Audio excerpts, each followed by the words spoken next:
big ones. Also, I looked at the notes. We're a bit more than freeballing. We've got some people. We've got some topics. We can just talk about our bracket the entire time.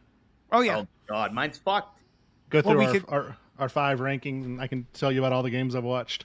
Well, I'm going to ask you to bring up the rankings later. We could talk about Wesley's bracket specifically. Wesley, how many do you have? You've got to have. I have 10 of 16. I'm not sure. Wow. Did you open the door, Steve? Did you open the door? Yes, I let everybody in. All We're right. live. We're live to 19 wonderful folks here. Sorry for the delay. We had technical difficulties, everybody. Thank you for being patient.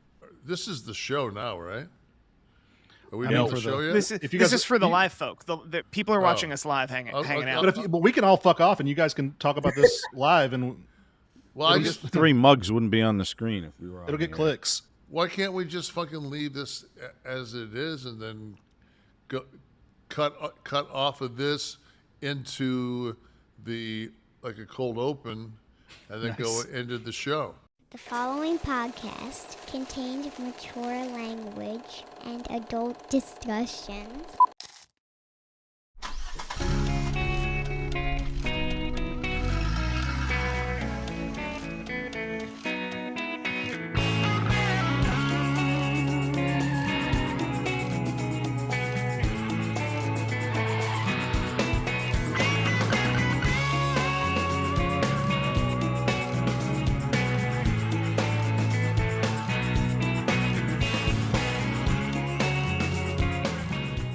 I don't get how my max score could possibly be one higher than you. I'm 149 and you're 148, but you're in first with 44 points. Because you probably have somebody that's coming out of the East that's still alive. Right. Kevin would have one less option, one less possibility with somebody who he got wrong. Marquette's out for me, which means I lose the East. But that's what fucked me. In the world, I don't think that anybody had, the prop. Nobody's going to have. It's like the Princeton game. Nobody's got Princeton. No. So you're fucked. Oh, my bracket is disgusting. Yeah, it's even worse than those rankings because my possible is like 90 something. Yeah, but you're dead if your final's dead. If you lose a final team first game, that means you don't pick up any if Purdue would have gotten beaten by, let's say, right, second or third round, yeah. Michigan State to go to the Elite Eight, you would have got all those points that they would have racked up. But for them to lose to FDU here, I mean, everybody had Arizona over Princeton. Right. Nobody had that fucking game. No, I didn't. Nope. I don't give a fuck. I had Arizona going to the Final Four. The chancellor of Princeton had Arizona. So, if it's between, I have Bama beating Texas, but in retrospect, after watching the tournaments, I would have chosen Connecticut against Alabama. Connecticut. That's who I have in my college buddies. I think Connecticut can win the whole thing. I think if I had to pick somebody right now, I'd pick Connecticut. Where's my East? Because they got they got that bull inside, and they got that 7'2" freshman that comes in for them, and that kid can play. If UCL makes it to the final, I win our bracket. Did you see Patino's going if to UCLA doesn't, they're going to have a hard time. Gonzaga always goes just far enough, but and then not. They fuck you. Yeah. But they ain't. Gonzaga might get by UCLA, but they ain't getting by. They're not getting by Connecticut. So what's the difference maker in me and Kev's brackets? Like, what one game do I need to pay attention to? Because I haven't watched any yet. Where's yours at? Let me see. Let me just look at your bracket. Got it up now. Boy, they give you a lot of available screen space to look at your fucking bracket. Right? On that What is website, huh? Shit? There we go. Okay, so He's got Bama, Purdue, Houston, UConn. And I have the same as you do. You on that one side, if Bama doesn't come in, you're the same as I am. You don't have you don't have a finals. I think that you've got 2 1s left. Yeah. That's why you've got more points. Yeah. You have 2 1 seeds.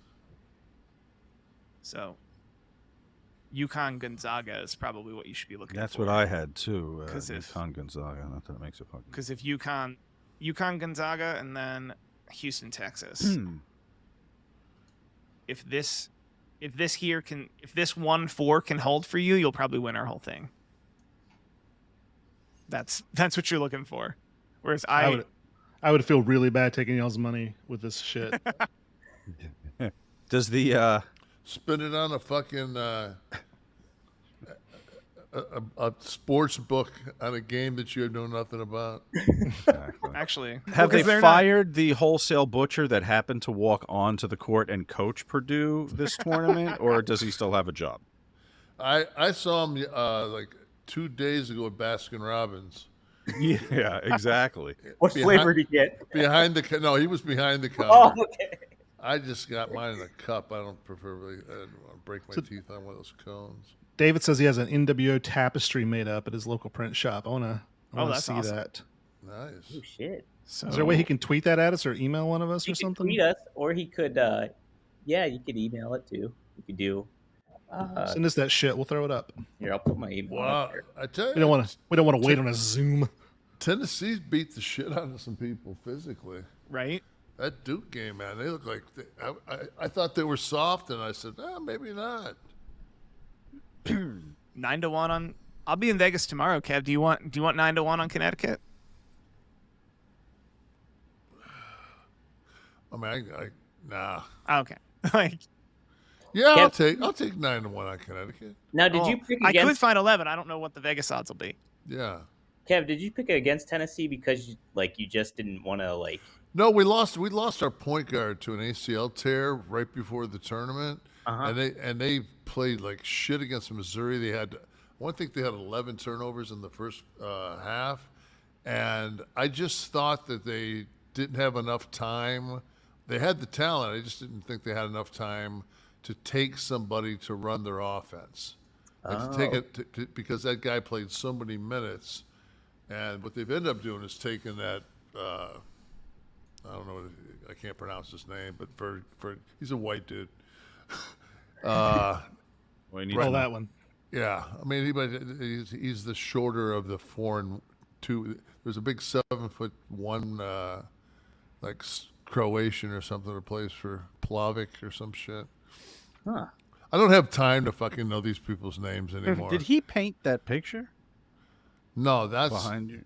That's actually from the Ukraine. That's why there's so much blue, Ukraine blue and yellow in it. Yeah, I didn't want to say that I was ahead of the curve when I bought this.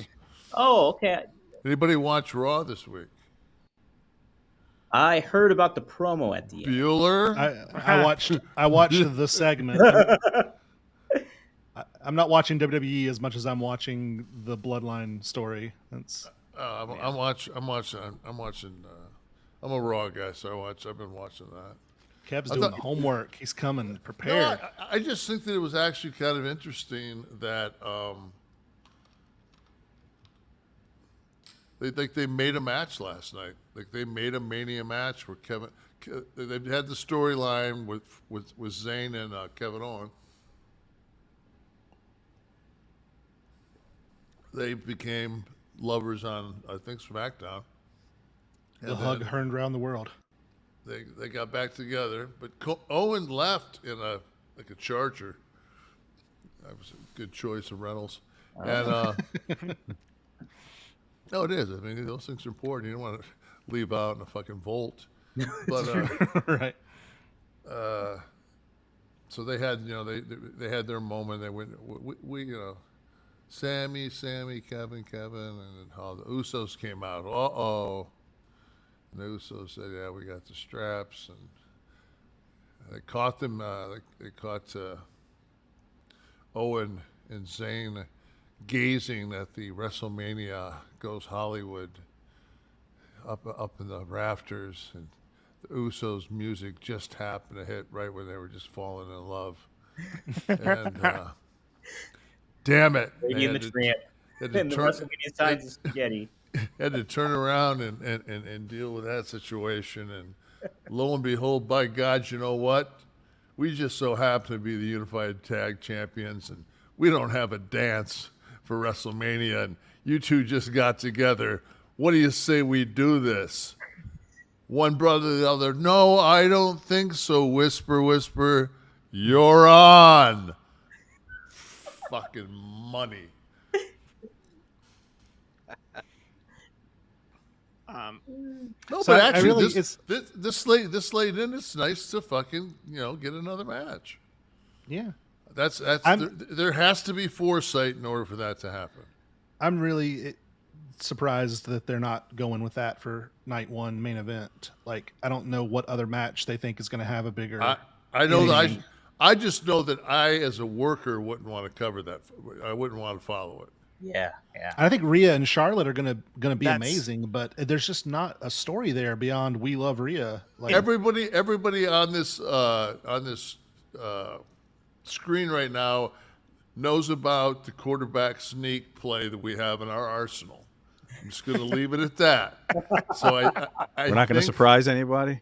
No, I think everybody knows we have the quarterback sneak option. So I just think that the world needs to know who everybody is on the quarterback sneak option. Coach Rosie wants to know if you know your WrestleCon times for next weekend. WrestleCon, I go 9 to 2, and then I think there's a second one on Friday. Not 9 to 2, and then maybe 5 to 8 or something like that. I don't know what the frick. And then the other two are just 9 o'clock to 2 o'clock in the afternoon. I'm going to be there on Tuesday. I'm flying in. Well, to San Diego, and then Wednesday. I'm there Wednesday through Sunday night, I think. I get in Thursday at like 11 p.m. Oh, sweet. Just make sure you fucking I'm just Mr. Get there. Have a restaurant open somewhere, right? Yeah. Or room service. I've never been to LA before, so it's gonna be. I'm pretty interested. My brother's going with me too. He's a character. A lot of times it's proved too much for the man.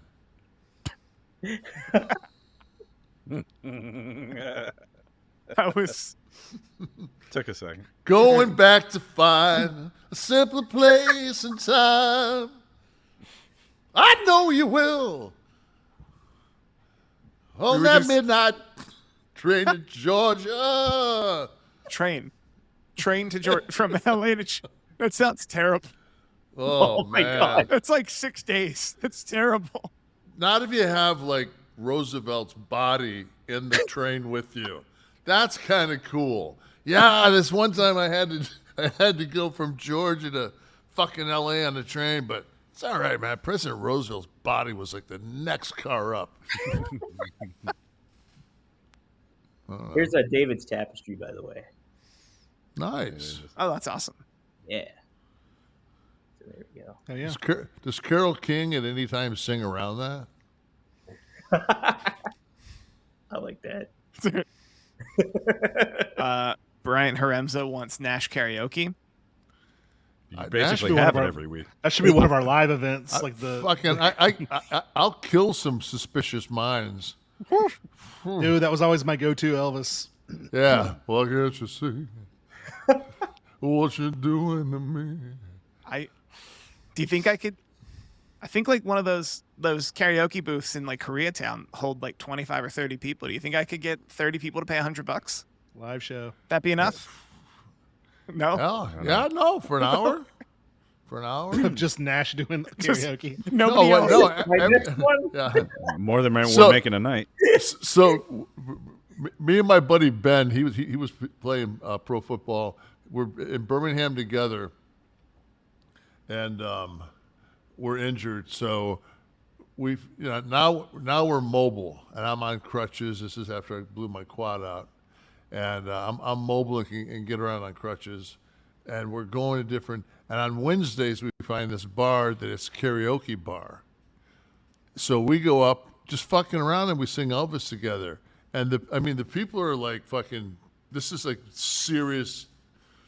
You know, this is like fucking American Loves Talent or one of them fucking bullshit. Sure. Well, you can tell I watched those. America Loves Talent. Yeah, America loves people that are on the screen. America loves The Voice. America loves Terry Crew. I know he's America on Loves one the of Voice those. Talent. Yeah. Yeah. So you think you can dance, sing America? But The Masked. yeah, the people fucking got shitty. Just, I mean, just super shitty. Like, no, this is a serious thing.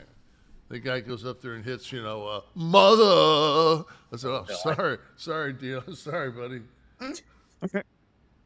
I thought this was a fucking, Yeah, some people take Have that fun. very seriously. Yeah. How about when people boo? What? Jeez, what the? I have booed some local fucking, like, when those people like on a Wednesday show up at some restaurant you go to and there's an outdoor tiki bar, and there's some guy out there. Come Monday, it'll be all. I'm like, get the fuck out. If you sing Jimmy fucking Buffett the fuck outta here. if you've seen Jimmy, all you've sang is Jimmy Buffett and fucking Bob Marley since I've been here, off tune. Right. Like, I gave a guy $50 one time. I said, I'm going to be out here in a half hour. You just shut the fuck up. Like, I'll give you $50 not to play. Like, my son was a musician. I mean, I was like, I'll give my kid $100, have him go up there. At least it sound good. Fucking hell. Just to play something more contemporary. Exactly. A fucking yacht rock. When you go down to Florida, Especially a couple of those outdoor beachfront flagler establishments. Jesus Christ, if you don't hear a cheeseburger in paradise 6 times a day, I'm like, motherfucker. And every fucking guy there is overweight. He's got his sunglasses pulled up on the top of his head, but he's completely raccooned. He's so fucking burnt from here down. He's got the white fucking eyes. And for some reason, all these motherfuckers' T-shirts have a front pocket. I don't know where you get the T-shirt with the front pocket. These motherfuckers all have that small pocket in the front. Like, who? Is that like a prerequisite if you fucking live in Alabama? Or? It's called the flagler. It's the style. If you look in the catalog. Some open mic nights in Pittsburgh are horrendous. You get, like, do they have anything on the South Side? Yeah, I think they do. I don't go to the South Side too often, but I would almost imagine they do. So I'm in Is that where you get killed? The South Side? Yeah. I dig the South Side. Well, you're 9 feet tall. But they can dig the South Side. The South Side, like, they have some, like, just a strip of bars and everything like that. So it's just like, if you're going out down there to party, it's a good time. But they still got that like a blues bar down there. Like, so it's they kind got of a blues rock and roll. They have usually on the weekends that used to have live music. They still have live music there, but there's they got rid of a lot of like the music bars and the college kind of bars. That there was like a big area that was called like Saddle Ridge was one, which was like a country bar, and they got rid of that. That happened. I'm going to name one. This is way before your time. It was called Catula's. It was a small place, and the guy had a piano in there, and he had one hand, and the other hand was like some kind of either a hook or something. But he played piano and bartend, and it was like this. It was. I think at some point David Lynch was going to use it in a scene, and he just forgot. He just forgot, and they fucking just kept it running. They left it. I mean, it was like being on a movie set. You'd be like, "What the fuck?" All of a sudden somebody come in with a fucking turban on. What the fuck? A dwarf just walking backwards for context. Piano bars there, but like Murdoch's or something. It's called Charlie Murdoch's. That's what it's called. And then this one here was Somebody out there, hopefully, and one of our listeners will have been to Catula's. I'll have to ask some of my buddies about that have been in Pittsburgh longer than me. God, it's so long ago. I mean, Birdie's Steakhouse was there out on towards the airport. And, yeah, Hyder's place. Steve, how many views did we get the day you went crazy and dumped all those videos? On that, just that one day. I think it was 70. I think it was 76,000. 76,000 on one day. Let me pull it up to be sure. We just had it up. Did you just dump a ton of clips? Yes. Well, because there were a bunch of clips because what I do is I make sure there's a short clip and a long clip, and that they go out at the same time every day. But then we had a bit of a backlog of things ready to be scheduled to get put into the back of the line. And then there were a lot of clips like, is Alec Baldwin guilty? Kevin Nash's unreleased songs. Weren't going to play very well if I put them in the back of the line, because the back of the line is like July. Right. So I just dropped them all at once as I went through. So in other words, what you're saying that our listeners got a bunch of shake. You can still smoke it. You can still smoke it. Won't get us high. Make a pinner. Buck, sometimes when you do that single bong hit, man, the pull out bong hit, you light it and you pull it out to fucking get the. That was my go-to in college. I pull out the cafeteria tray, clean the seeds, grind a little on that. If I could do, and try to hold that motherfucker till I got out the back door of the fucking chalk door. So it was 64,000. 64. So, and then the day we released the episode was 39. So every now and again, I think we should dump on them. Take a big dump. So are the people that are subscribed and get notifications, did they just get fucking blasted with an individual email for every You one know of what's those? funny? I want to say Not something every about single this. one. But I was going over some of the data, and I was sending Kevin some like videos of the screen. And do you know the ratio of unsubscribed to subscribed?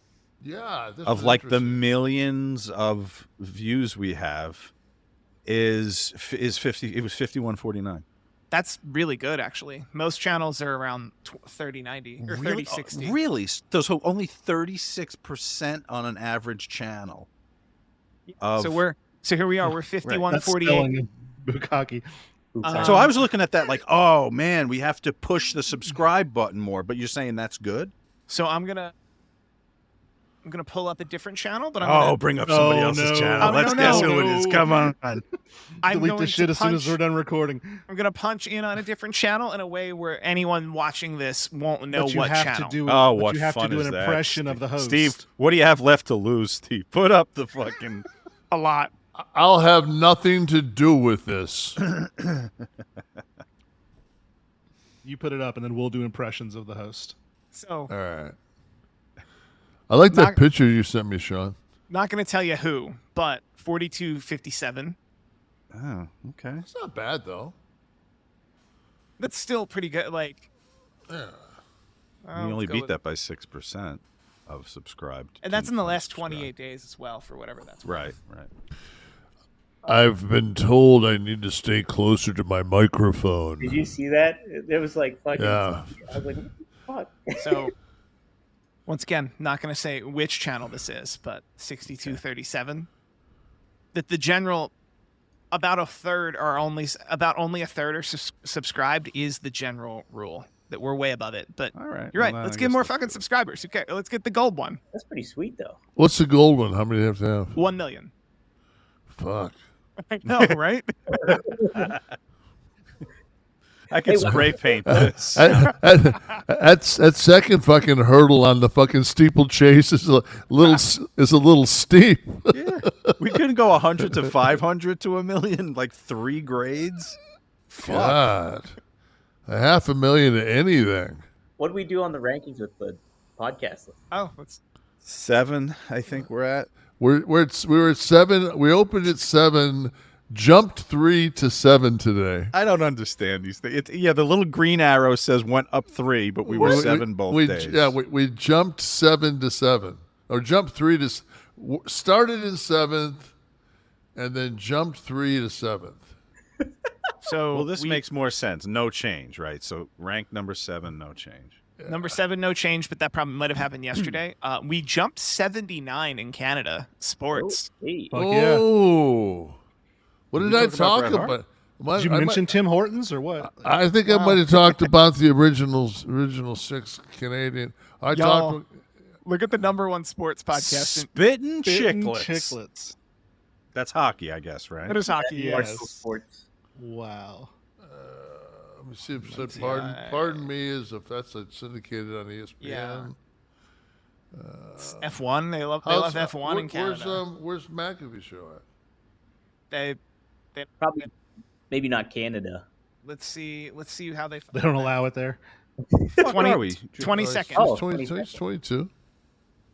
And then Trump 79 spots to what? Dude, Bukkake's sounds like it's a T-shirt, just based off of one dude's misspelling.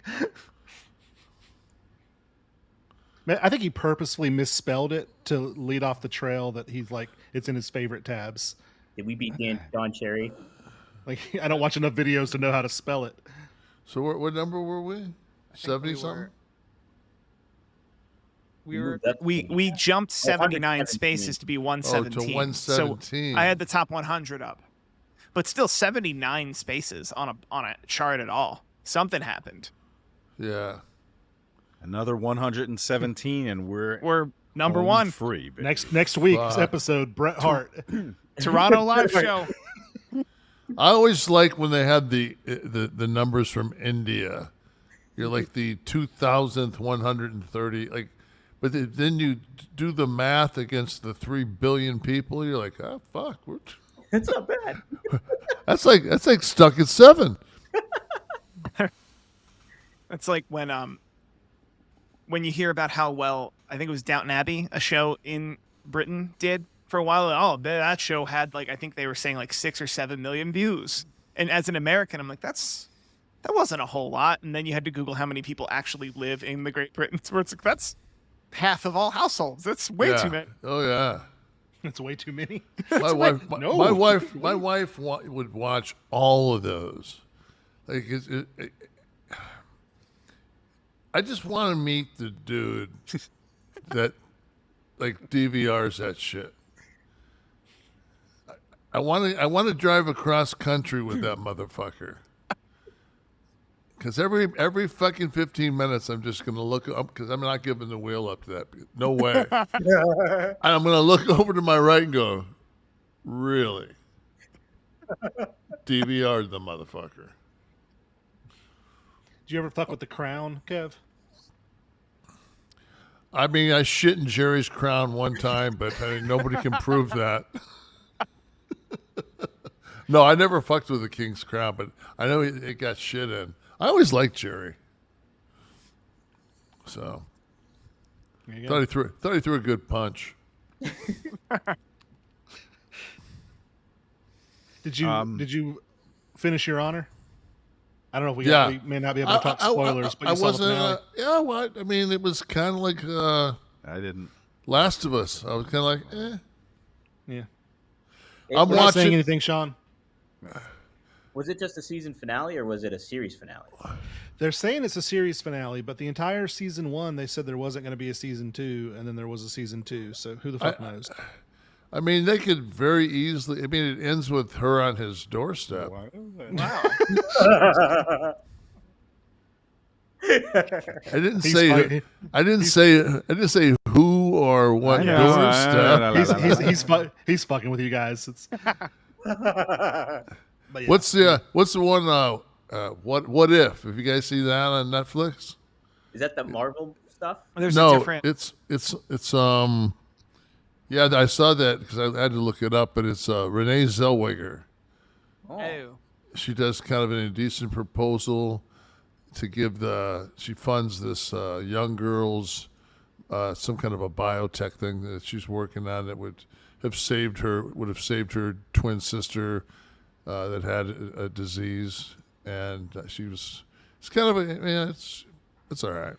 Yeah, I like Renee Zellweger. But the thing was in order for her to fund it, the husband had to bang Renee Zellweger, and then he went. Then she put the. It's like a punishment. Well, I don't know. Zellweger's not bad.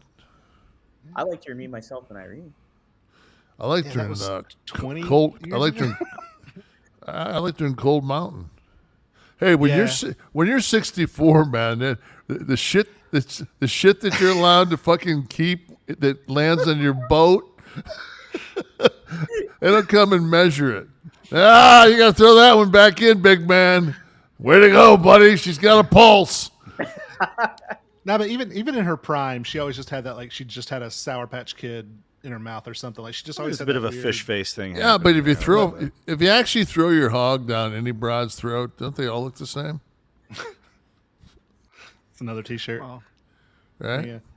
we're gonna find out who the women Depends on are. the mustache. How We're gonna find out who our ad-free shows fans are that are women because they're gonna leave.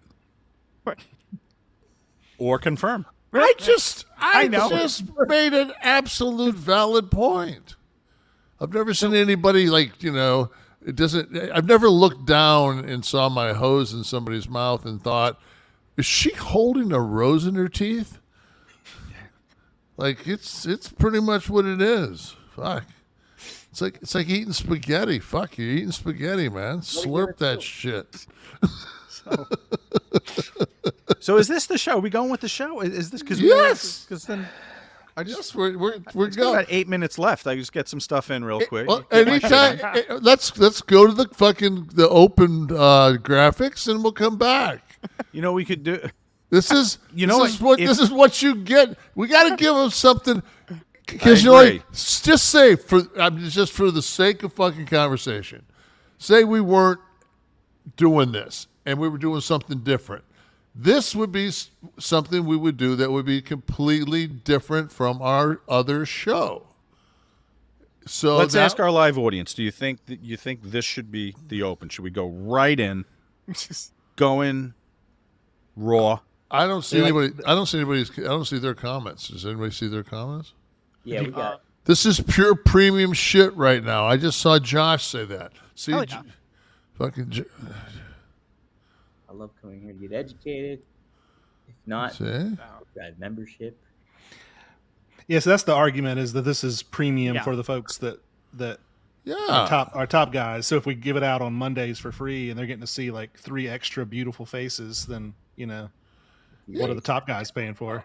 Yeah, I understand that, but I mean, just say that we actually came up with a concept where you had to pay extra to see this. Right there. Yeah. He I gotta just, be part of Zoil this just next time. said what you said. Yeah. People are going to say, I got to be part of this next time. Yeah, and you guys can. And I mean, it might cost you $11 a month, but hey, we can do that. Soft. Darren says, "Let them talk." And Darren loves bukkake. I think- So how about this, Steve? You have the opening. Just run the opening All right. and go right into where we don't have to run it now. Just put it in post. Okay. And It's come not right gonna into have. the pre-show. It's not gonna have the same flow, Sean. It's not gonna feel the. It's gonna. We're gonna come in. It's gonna throw the whole thing off. We won't have the fucking. We won't have our vibe or our rip from our open. You're so fucking production orientated. I, in the other words, am a fucking entertainer. I need my prompt. All right, relax there, Sammy Davis. No, I was Lily Tomlin. Oh, you fucking cunt! Possessed by David O. Russell. Yeah, what the? Am I fuck? canceled yet? No. Close. The show drops Monday. So the last 34 minutes you've been watching Kliq This. That's Kevin. I'm Sean, and this is the crew. And we're trying something new. We're trying to loosen the vibe a little bit here. This is our way of saying sorry about that Florida guy fucking jersey bracket. It was loved. Did you read the comments that We're demand gonna pay that off. there'll be more? No, I actually did read that we lost a couple of hundred people, but that's okay. So we're down to 7. Nice. Fuck. Slipped 7 in the ratings. Ugh. So what are you doing? You're doing what? Are you in Richmond coming up? Yeah. I'm in Richmond this weekend. I will be there. Okay, Kevin had a little bout with a little dysentery action. I have a lot of other things going on in my life. One of them is I've got to take care of my wife, and my wife's going to Disney with her girlfriend, and then she's going to be out of the. I have a very hard time leaving my wife alone in the house, without my boy being there. So we're dealing with it, and everything looks good on paper until it's time to get on a plane and leave her, and sometimes it doesn't, and sometimes I get the last week I made myself sick. Made myself sick like Wednesday. I started making myself sick knowing because she didn't want me to go, and I was just like, fuck. It really comes down to it. The world will not fucking stop if I don't make a town, but if something happens to my wife, I really don't want to fucking lose anybody else. Oh, God forbid. But would she have any interest in going with you when you travel, or? Oh God, no. It's I've always my wife would say I remember I took her on the road a couple of times early, and like from Atlanta we drove and we made some towns, and I remember one time, I think, it was Steve. Steve was in his car, and we were in a the orange Jetta? No, he was in Steve Austin, and he was in his Honda. And we were in we had a Taurus SHO back then, and we followed each other, and we made like maybe a 2 or 3 day trip down in the Panhandle. And Steve, we just got 2-bedroom places and crashed. But, yeah. Well, but that was it. She went to, they flew her to Wrestlemania 12, Hartford? 11. They flew her to that, and my sister went, and I don't think either one of them dug it. I don't blame them. I just meant under the circumstances that. But okay, so here she's going away anyway with a friend, so you'll be hitting Richmond. I'll be hitting Richmond Comic-Con. What is the? Yes, Richmond Comic-Con. I don't know if it has a name. I just know it's Richmond. You'll be Comic-Con. Actually by the time this airs, you'll be back. But for yeah, the folks and with us live who are in the area, you can. There's a live show, by the way, for those of you listening. So we do have a live audience in the house. But Mick's going to be there. Oh, good. Is that it? Galaxy Con? That's where I'm going, Galaxy Con. That's a good one. Yeah, you can tell it's good cosplay. Will you be dressed as a furry by any chance, or? I'm going to go as a 6'10", 63-year-old prick. No, I'm looking forward to going. I've missed a couple of these, and so this I'm looking forward to getting out and seeing some people and saying hey. Very good. So if you also would like to see Kevin and you're listening live with us, the live audience, you get that experience with the premium subscription. Captain Kirk's there. Fucking Shatner still, damn it. He can't enjoy this at that. I think me and Mick's here. Pop through that pretty quick and see if we can find Mick. We'll be on the same thing. There he is. Is this wrestlers? Yeah. So it's Nasherino, Hangman, and Mick Foley for the gentlemen. Scott Steiner. Scotty, Hardy, Matt, Britt Baker, the doctor. And it continues. Lex. Anna J. Lex. Damn, Ron Simmons is there. And Leva. Leva. She hosted a show for us. Let's see. I'm not familiar with any of these cats. Well, there you go. There you go. I'll get to see Mick. I would have gotten a chance to see Mick in what was the one where they canceled my flight?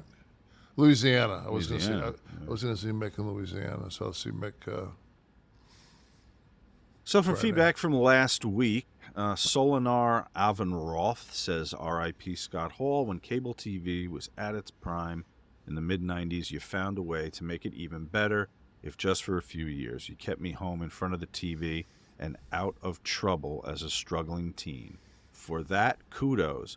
And a very similar, Christian Garcia sends very similar sentiment. Hey, Kevin Nash, I want to thank you and Scott Hall for keeping me at home and entertaining me in the most rough years of my life, where all my friends were in the street running around at 8 o'clock. I was tuned into Nitro, staying out of trouble and staying safe. My God, how in the long run that saved my life. So not only were you entertaining, you were saving lives, Kevin.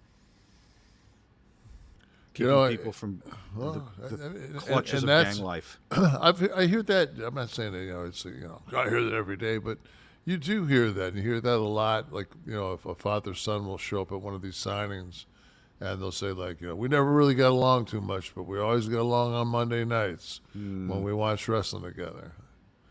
And things like that. And you think to yourself, like, I get a lot from the old Kayfabe fans is medical stuff, like I was laid up with a kidney infection, I almost died, and I watched your stuff, made me laugh. So that stuff always kind of gets me. Like, when I'm sitting there making dick jokes with X-Pac on camera, I don't think that somebody's near fatal kidney infection will be that I'd be part of the of what saves that person. So the medical stuff is always kind of interesting, and it happens kind of frequently when people. Yeah, we all get we all get sick, Yeah. Chris Brackett, yes. I was going to say that I stopped drinking for God, it was over 3 weeks, and just my body just didn't react well to it. Just I had some digestive issues and stuff. I went to both of my doctors, and they're like, "Well, we can do a CT scan, and maybe your bile." And I said, "You know what?" I said, "How about I drink an 8-ounce glass of wine?" I drank an 8-ounce glass of wine. Get up the next morning. I'm like, "I'm cool." You're good. Yeah, I'm cool.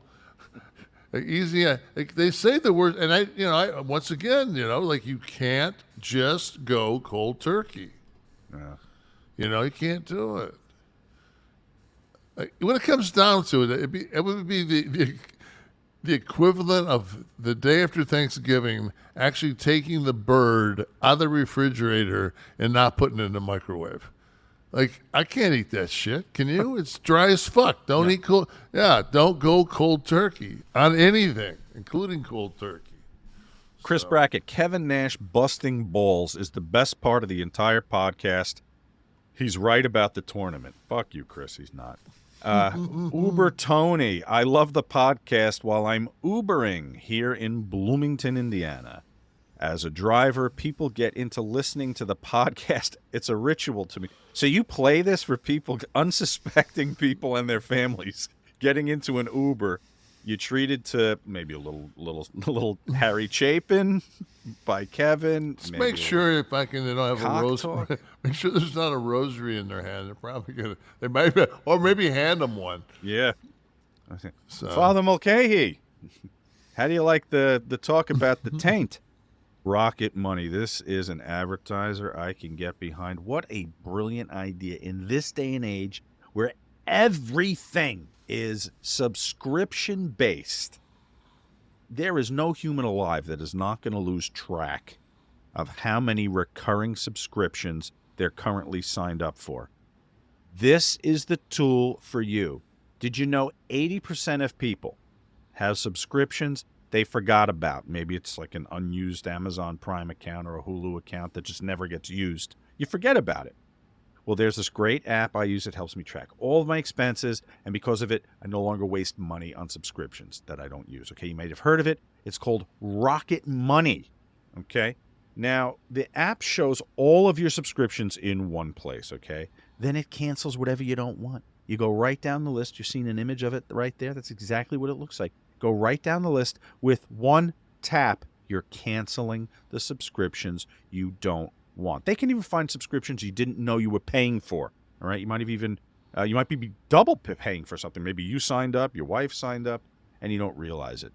But you will now, thanks to Rocket Money. It's like an X-ray into your recurring charges and your finances. So take a look at what's going on in there and straighten out what you don't like. To cancel a subscription, you just have to press the cancel button, and it's done. Rocket Money literally takes care of the whole process for you.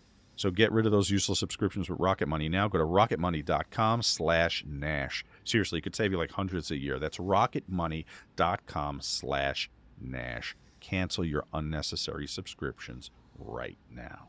Thank you, Rocket Money. Cow Palace Drive says, great podcast. If a movie is ever made, my vote is Ben Robson from Animal Kingdom to play Kevin. I'm going to need a visual, guys, of this here. He was the tall of the brothers. The taller of the brothers. They're all Australian. There he is. Okay. Yeah, all right, that works. Everyone listening probably knows what he looks like already. Yeah. That's how I know that I'm spiraling toward the grave. I lose touch with popular culture, which I swore would never happen. And that was always my barometer of a cool guy who's like in his 50s or 60s. Like when I was a teenager, like 20 or something, if they could talk about Nirvana or Guns N' Roses or, I'm like, I didn't see the person's age because that was just the number. I was still able to relate. Now I don't think nobody who's 16 can fucking relate to me now. I guarantee you that. Other than like my immaturity and my bad jokes and stuff, but like I don't think I'd be able to hold that. But there are some things that like my son, I call it screamo music. Where you just, and I think that sometimes I'll catch myself listening to like an easy listening station if I'm taking a longer drive, and it's like like a song like Orleans, like dance with me. You're singing along. You're like, how do I fucking know every word to every song? Because it was an era that music was so lyrically driven. I think that's why I enjoy rap music so much, is because it's lyrically driven. And if I can bars, motherfucker. Yeah, and if I can actually understand, some people they rap and it's might as well be screamo, but other people, man, when they rap and it's just like, I like lyrics.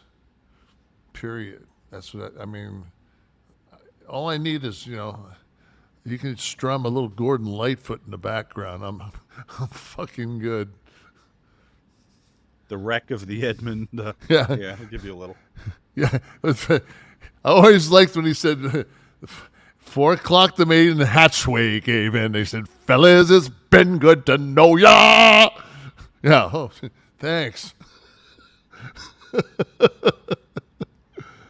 NMLS number 65084, equal housing lender. Woo! As an adult, don't we all miss spring break? Nothing like taking a week off from all your responsibilities. Well, here's the next best thing for adults, a spring break from house payments. SaveWithConrad.com can help you get rid of all your credit card debt, just like that. We're routinely helping our listeners save $500, $600, $700, even $800 a month. And you don't need perfect credit or money out of your pocket to do this, but check this out, no house payments for 2 months. It's SaveWithConrad.com. The modern-day Winston Churchill says, greetings, gents. I've been watching since day one. Kev is so on point with travel. Airlines are so full of shit. There should be an MTV show for airlines called To Catch Some Flying Bullshit. I actually saw his comment, and this is on my son's soul. This happened. This was back when cell phones now are starting to become, like it's the leather in a leather pouch Nokia with the flip phone and the antenna. But I mean, it's a semi brick, but it's Everybody has one of these fuckers. And your AT&T bill on the road's like $1,300 a month. I'm not kidding you, man. Your bill is so high. So I go behind where the counter is.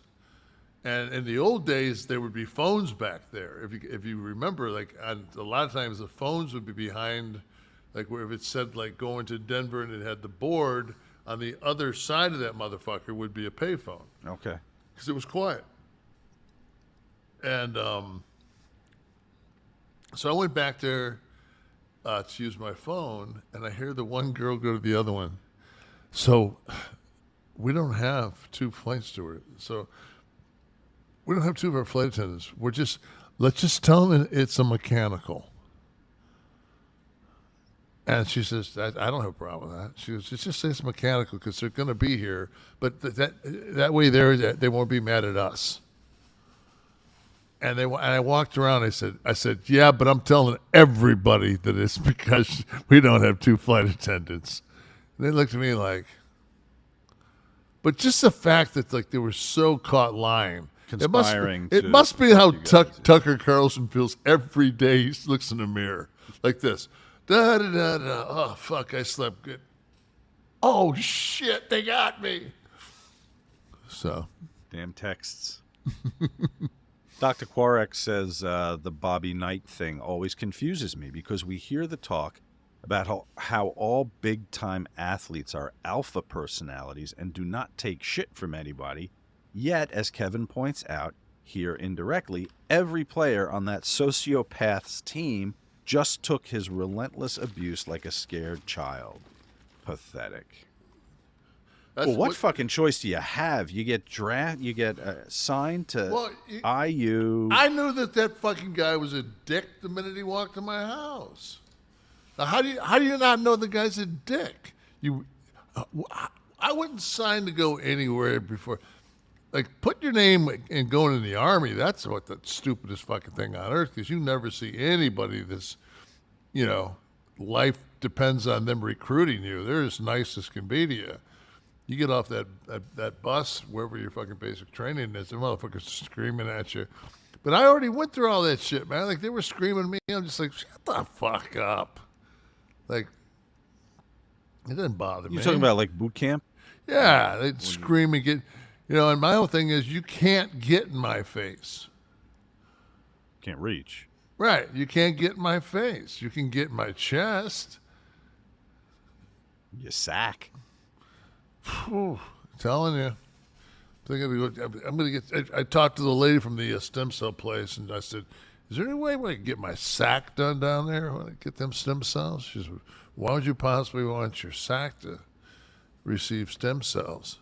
I said, aesthetic, just prettier sack.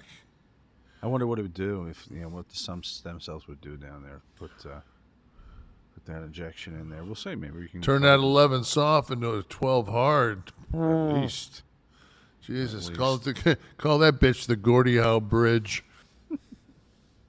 Andy Kaufman is going into the Hall of Fame. That was an announcement this week. Yep. In their celebrity category. And I was pondering this afternoon, and I reached out to an authority in this business who might know some things, a prominent writer, and I didn't get an answer exactly, just kind of his opinion, but I think that because the talent, and I talked to Kevin about this too, and he pointed something out, and I'll let him point it out live on mic. I thought that your induction was contingent on the signing of either a Legends contract. Now I'm aware there's another kind of contract somebody was telling me about, which isn't exactly a Legends. It's like a special services type contract, which maybe it's not around anymore, but it was at one time in the last few years. But there's still guys on that contract. Okay. But signing something, giving them something, and then in turn you get because you got to be on the show, and they have to be able to sell the show and all that with no residuals and all that shit. Now, with the celebrities, there's no fucking way Mike Tyson or somebody of that ilk is going to forfeit all that, unless there's just such a huge, sizable payday, a couple $1 million or something, then they don't fucking care. But so there's got to be a different kind of agreement for talent. It's just to go in. Yeah, I think that what it is they pay maybe $10,000 to go in, but like not to Mike Tyson, right? Well, I mean, to me, Mike Tyson's a fan. Mike Tyson already got his paydays at WrestleManias and all that shit. I just think that it's the honor of going into the Hall of Fame. For a wrestler. But a boxer going into the wrestling, you think he cares? Fuck yeah. Think Pete Rose cared? Fuck yes. Because what if somebody said, I'm not going to be there. I don't want to do the show. You want to put me in. Then he wouldn't have a graphic saying that he was their next inductee to the Hall of Fame. Right. So they just would. So it's not really by merit. It's by merit for someone who wants to be part of the show. Yeah. I mean, but it's... Because why isn't Cyndi Lauper in? This is my whole point. She mustn't want to go there and be associated with that now. Or maybe they haven't reached out. I would bet that they have. She did more with Vince for that product at that time in the 80s than any of the celebrity inductees. There are worthy ones that were put in, but that's a long day, that Hall of Fame. And like somebody like her, I mean, like girls just want to have fun. Yeah, but time after time, you want to be paid for your efforts. You want to be recognized. Like time after time, fucking as the fucking sand pounds through the bottom of the hourglass. Thus is the day called fucking Anzio / the Hall of Fame. Well, you really see someone's true colors when you keep them there all day. I just think that she was a huge, huge marquee name at a time when you didn't have cell phones and YouTube and all this shit to distract. You had some of the channels on TV, famous people on TV, famous people in the movies, famous people on the radio. That was it. Kardashians weren't running around. So Cyndi Lauper was like the equivalent of Taylor Swift today. And she agreed to go on fucking Piper's Pit and all that shit, and just brought so many new eyeballs. You know what? I will find out. I will find out because you're going on a tangent. Okay. This is what people pay for. Our tangents. No, I'll find out why because I'm curious now. So that's all I'm asking. Yeah. You know, we were shooting when I was shooting Roddy's timeline. That weekend, I had tickets the following night to Cyndi Lauper. It was bringing my daughter. My oldest daughter was like 10 at the time. It was her first concert, so I figured I'd break the ice with a Cyndi Lauper thing.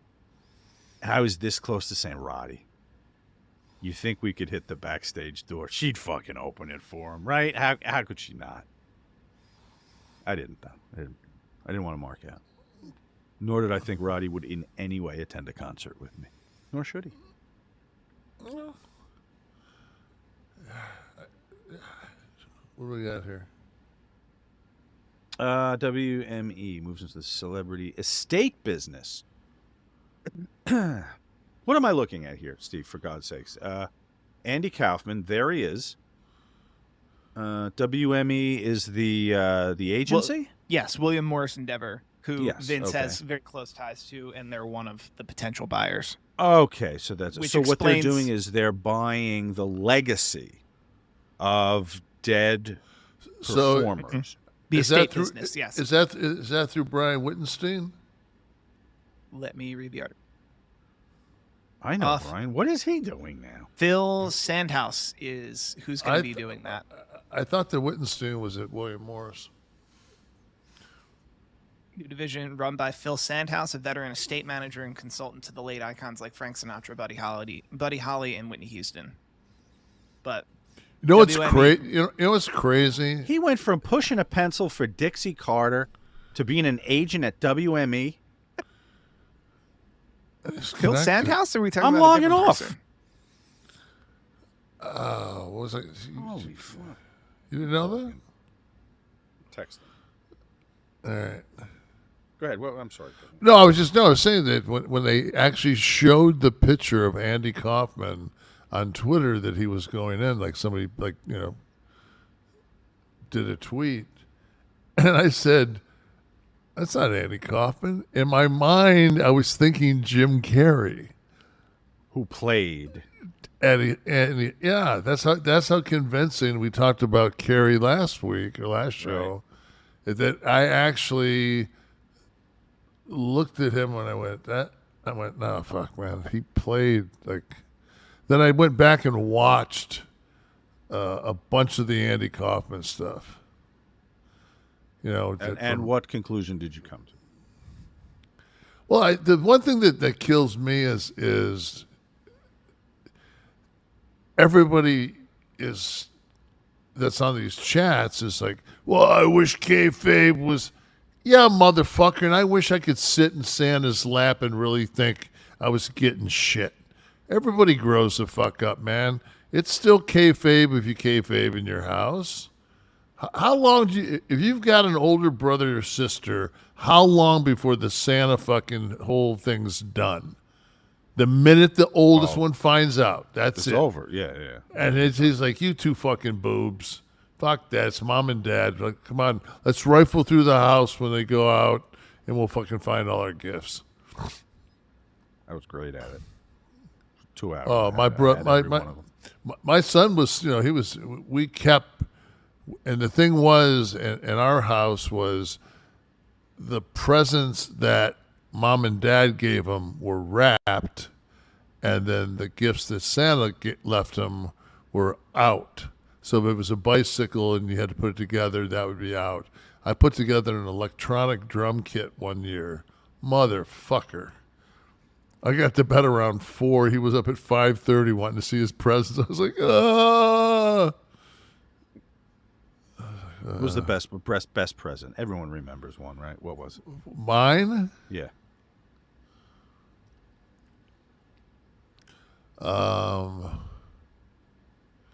God, like something I really want.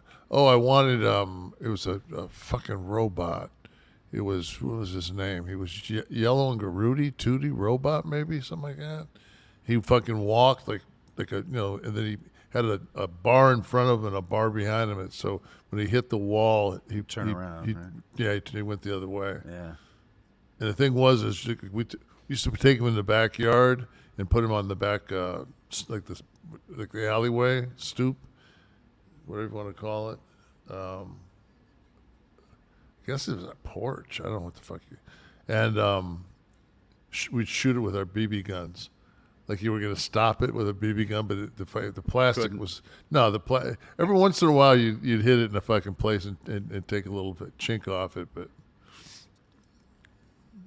The Intellivision was my big one when the video games first came out. Like that didn't come out until I was in man. I was probably in high school. Exactly, but I'm giving for my contemporaries here. I have to give them something less than the AARP version of the show. I got that fucking card in the mail. Let me tell you, the other day I threw it right in the garbage. I can't deal with it. It's an admission of some kind. Maybe I can get discounted car insurance. People are telling me it's worth it to do it just for the. I get envelopes from the fucking Social Security every fucking 3 or 4 months, man. Yeah, they wanted me to take my shit. I'm like, to take it now? Yeah, take it now, so it's less. I'm like, it doesn't matter either way. It's just going to pay for it'll be my bar tab when I get older. That'll be my monthly bar tab. Something that I know 50 now. Thought it was like 65 or whether, but now it's apparently 50. So they just send me the fucking card in the mail now. I barely have a choice. But maybe I should investigate it for discounts. Everyone tells me. Do I need the discount? I've never used it. No, I've never used it. Are you a member? Do you pay your $12 a year? I don't know. I Well, wouldn't then know. clearly not, then. I wouldn't know because I've never used it. You got to use it to get turned. I'm sorry, sir. We're gonna have to turn you down. You've never paid. You can take 100% of the ad money we get and just send it right over there, and you'd be covered annually. Yeah. Let me tell you an ad that You know I'm what? always excited about. though. Can we, before we go into this, Into Blue Chew, go ahead. I love Blue Chew. I was thinking maybe we could get paid by these fucking ad pricks that haven't paid us in Bitcoin. Since it doesn't fucking exist anyway, we could just say they owe us 65,000 in Bitcoin. That way We'd they're be in no different position. no different position because we're not seeing shit. Oh, Blue Chew, though, has been with us and is exempt from prior commentary because they are a staple of the show, happily sponsoring Stiff Ones of the Week for the last 6 months. And, guys, you know what this service is, for God's sakes. Blue Chew is as ubiquitous as any other thing out there, and we were part of making that happen, I'm happy to say. If you're one of the very few people who don't know why Blue Chew should be part of your life, let me just tell you, it is a unique online service that delivers the same active ingredients as Viagra and Cialis, but in chewable tablets and a fraction of the cost. You just take that little packet gimmick there, you pop it in discreetly, chew it, and you're ready to go. It's in your system, and should the opportunity arise, you're going to be in the game. You're going to be getting down and dirty, okay? You're going to sign up right now at BlueChew.com. Consult with one of their licensed medical providers, and once you're approved, you get the prescription within days. This process is a godsend, all right? It's done online entirely. No visits to a doctor's office, no awkward conversations, no pharmacy bullshit. You're going right online. It's being taken care of. Bang, it's at your door. The prescription's written. It's at your door. In discreet packaging, might I add. Okay, and there is nothing better than having this taken care of. You don't have to have a problem. Just that little bit of assurance that when the time is right, bang, you're going to be ready to rock and roll. Okay, and we've got a special deal, as we always do. Try Blue Chew for free when you use our promo code NASH at checkout. Just pay $5 for shipping. That's BlueChew.com NASH promo code NASH to receive your first month free. Visit BlueChew.com for more details and important safety information. And we thank Blue Chew for sponsoring the Stiff One of the Week. This, Kevin, is our old friend RVD. And this is RVD on The Heartbreak Kid, a friend of yours who always seems to engender heat with people. But here it is, RVD on Shawn Michaels. Name on the list, Shawn Michaels.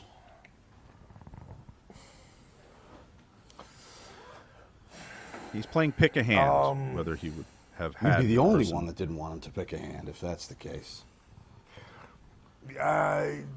Conflicting energy, yes. You know, I don't remember any moments when, like, I was thinking of being more aggressive than thinking, wow, what a dick, you know. But after he dripped with insincerity, you know what I mean?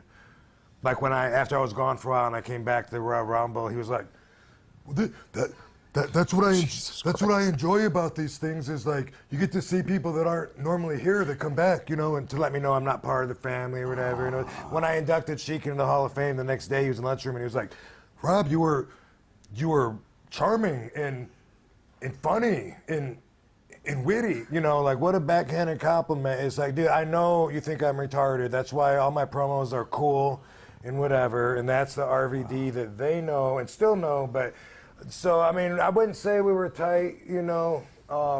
He could have taken some action that could have responded or warranted said hand pickage. Right. But it just never happened. John Laurinaitis. I'm always a fan of the of RVD's impressions every once in a while. We may have to take the R word out of that. Are we gonna be canceled? Are we gonna be canceled? Might be. Yeah, he turned hard into that first cross-eyed. Did you see? Yeah, that was a little stiff. I gotta get heat with me. Stiff one of the week. No, You know what, though? By watching those kayfabe, you know, it's not even the same human being that lives on the planet right now. Me or Rob? Sean. Oh, Sean. Oh, no. Yeah, no. This is about his time in WWE with him. Yeah, but I think that when it's brought up sometimes, I think that there's a lot of people out there that maybe don't subscribe, that should subscribe, but click the subscribe button if you're watching. Yeah, do that. I think that's where I was going, and but I think that people think that that's who Sean is now, and it could be further from the truth. And you know, you could ask all that young talent that he's working with at NXT what his passion, and I'm sure, and I'm sure they would speak. No, I mean that's all we have to judge by. I mean, if I watch Rocky 2, I'm going to speak about the Stallone I see on screen. I don't know what he looks like now, but I'm going to say, wow, he looked great in that. He may look differently now, but that's what we're gauging. That's what we're judging. Stallone circa 1982. HBK circa whatever year he would have been there with Rob, 2000. 2005. Okay. So 18 years ago. Hey guys, need to call a quick time out here. Wanted to tell your listeners what I've been telling my listeners over at OU didn't know for a while now about all the cool things happening over at AdsFreeShows.com. A brand new series has arrived on Ad Free Shows. Top of the Card unpacks everything you need to know in the wrestling trading card space. And we're starting with the granddaddy of them all, the 1982 Wrestling All-Stars Series A set. Now, this set was not exclusive to any one territory at the time, as we were still right at the tail end of the territory era of professional wrestling. So it was basically a who's who in professional wrestling, with card number 1 being Andre the Giant. Others included in the set include Hulk Hogan, Ric Flair, Dusty Rhodes, Ted DiBiase, and others. 20 years ago, Eric took on Stone Cold in the main event on Raw, but the real main event was the confrontation that happened backstage before the show. Now, the next week, I'm sitting in this chair, and that same guy, I don't think I had said a word to him that day. I don't think I had seen Rick up until the point he came through that door. And he's, getting me, just telling me to get up, get out of the chair. And he's so pissed off, he's bleeding. I'm on the phone, and he's got blood running down his chin because he bit his lip. He was so mad, he bit the inside of his mouth. He's got blood on a backstage confrontation. I hadn't even gotten out of the chair yet. Ad Free Shows members got to sit shotgun alongside Kevin Nash and Kliq This co-host Sean Oliver as they watch back some of the worst matches in history. None more so than the Yeti. Randy now. The mummy is not Frankenstein. You don't walk with your arms straight out with like the arms out, right? And a Yeti is also not a mummy, but I don't know. Was it Jim Herd? Who was here? Well, whose brainchild was this? Who gives a fuck? That's just a small taste of what we got waiting for you. With 4 levels to choose from, see for yourself why Ads Free Shows is the best value in wrestling today. Sign up now at adsfreeshows.com.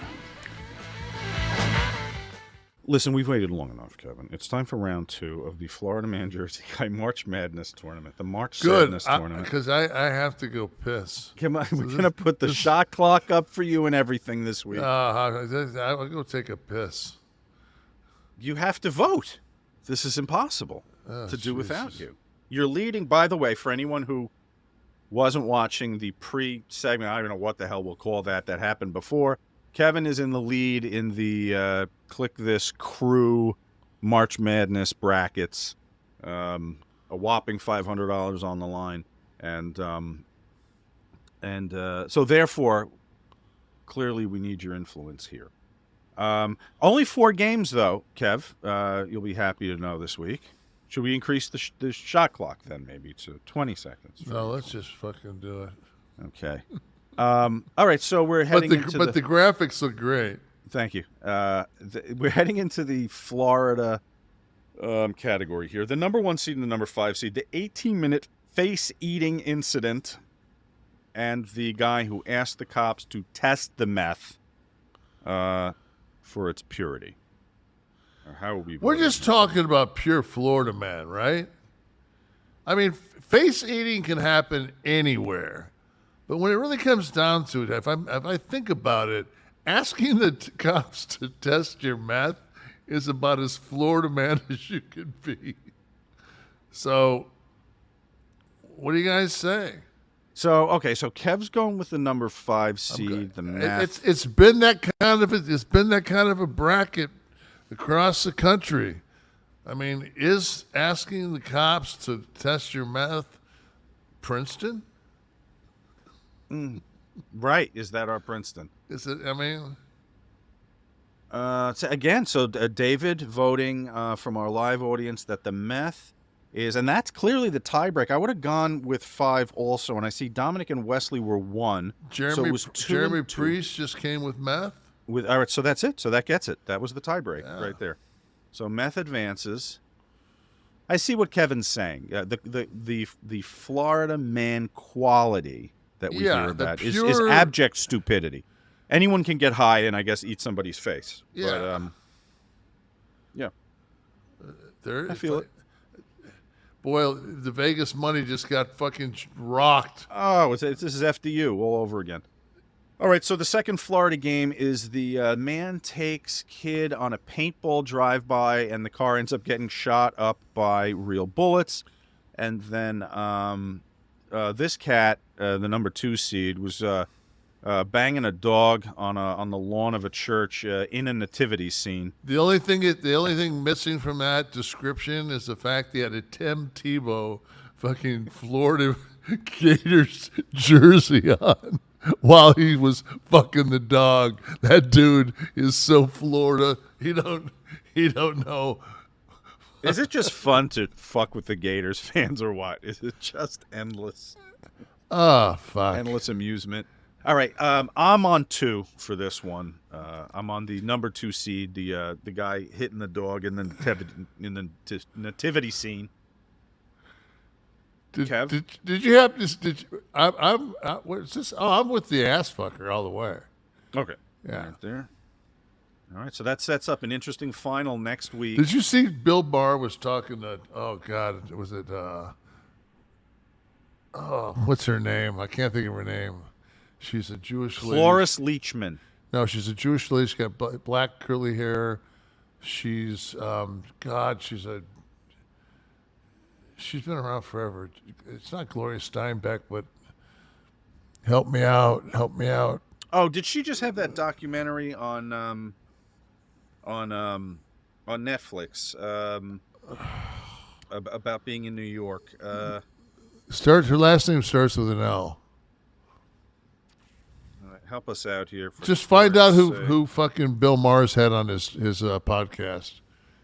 Annie Fran Leibowitz? Annie is Fran Leibowitz. Is it Fran? Maybe that's who it is. They were talking, and Bill Maher said, "Pretend It's a City" is the name of the documentary, by the way. Okay, yeah. So Bill Maher says, fucking, that Florida's, if it's not Trump, it could be DeSantis. And he said, it's kind of like a petri dish of the Republican Party. And she came by, and she came back with something. He goes, "No, think about it." He said, there's the old people. There's a lot of people that move in from New York. There's there's the older demographic. There she is, Fran Leibowitz. Yep. And they go back and forth, and finally at the end, he says, "I think it's a perfect melting pot." And she goes, I think it's part of the Confederacy."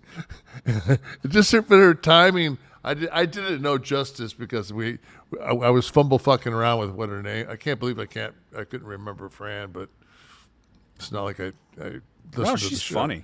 Yeah, she really is. It's She's a good brilliant. documentary too, if anyone wants to check that out. So let's move to New Jersey, the New Jersey bracket. We need to get our last 2 games. Okay, the Toddler Fight Club set up covertly in the daycare center.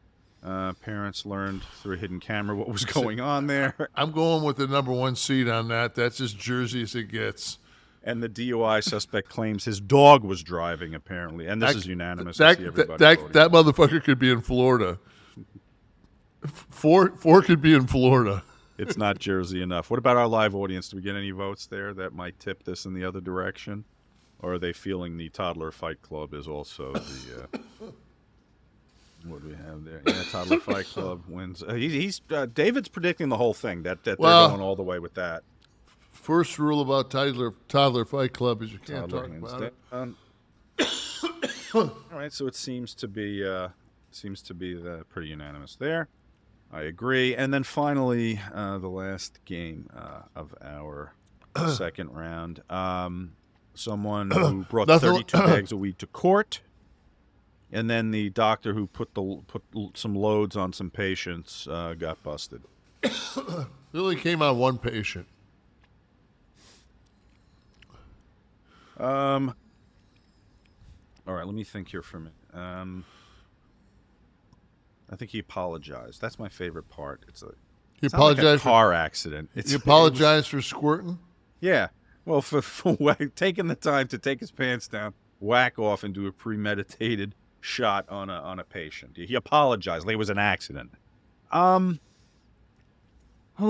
boy. Yeah, I mean, yeah, that's pretty depraved. I mean, that's just fucked up. That's what he can't slide.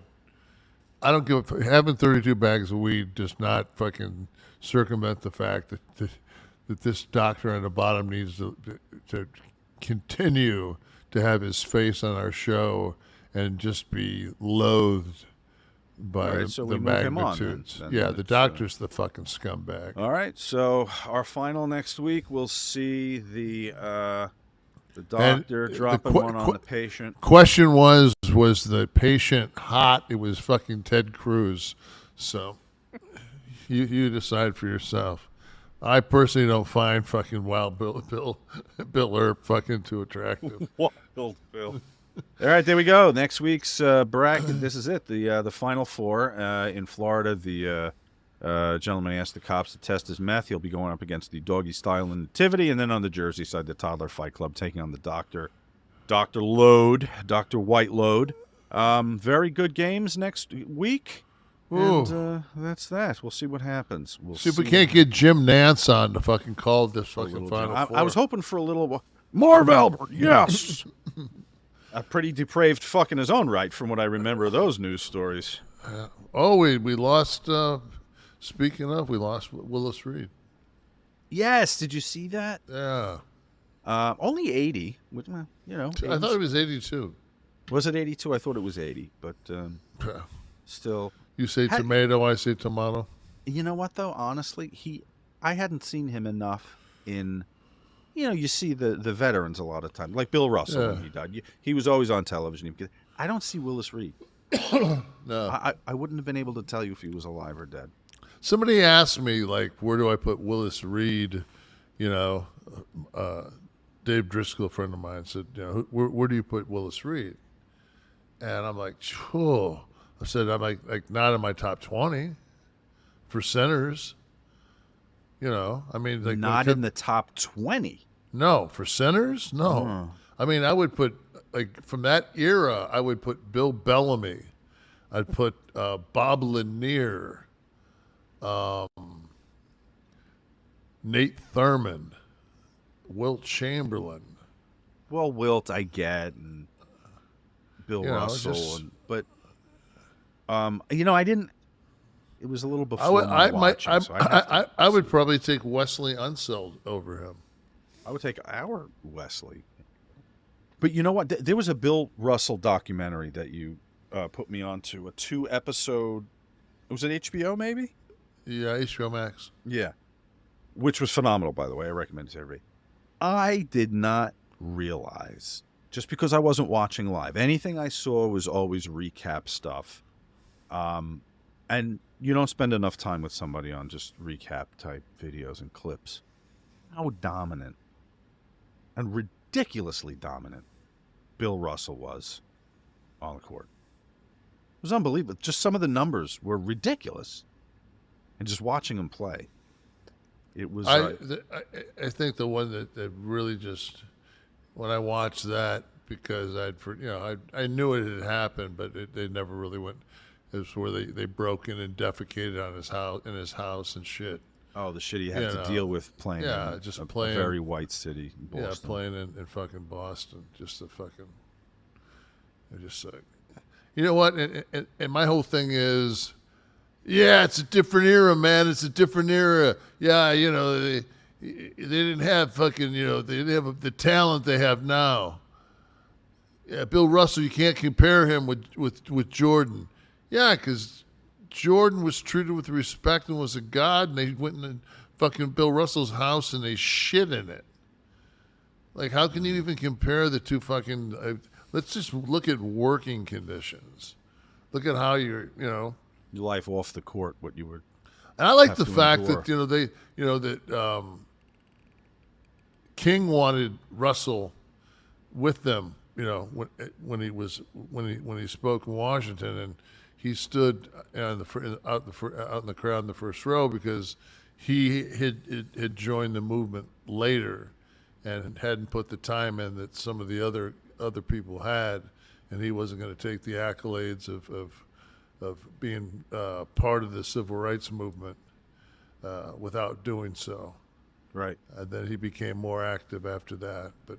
It's just such a fucking class human being. He was a big man in every way. Absolutely. Yeah.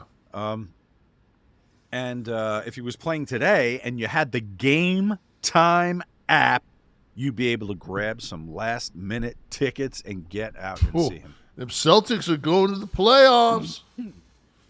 I'm excited about that. I'm excited about our new sponsor, Game Time. This is a huge one for me, okay? Biggest problem attending events currently, ticketing. I can't stand it. It's the difficulty, the resale market. Game Time makes this so easy, guys. Put this app on your phone. You're going to thank me for this. Game Time's URL, if you're going on the computer, it's gametime.co. Gametime.co. If you are using a smart device, just go to your app store and download the Game Time app. These are last-minute ticket opportunities, okay? If you missed out on grabbing tickets to a concert, wrestling, any sporting event, really, Game Time is where you should go because they get the scoop on all the last-minute tickets, okay? The interface is brilliant. You're going to see some images coming up on your screen right here. This is for me. I'm searching Bruce Springsteen. Okay, Bruce is coming to town next month. I am a Jersey guy and have never seen Bruce live. It's a bit of a sin. So I'm told that this has to happen. I was considering this. Before he turns into Woody Allen. That image was terrifying.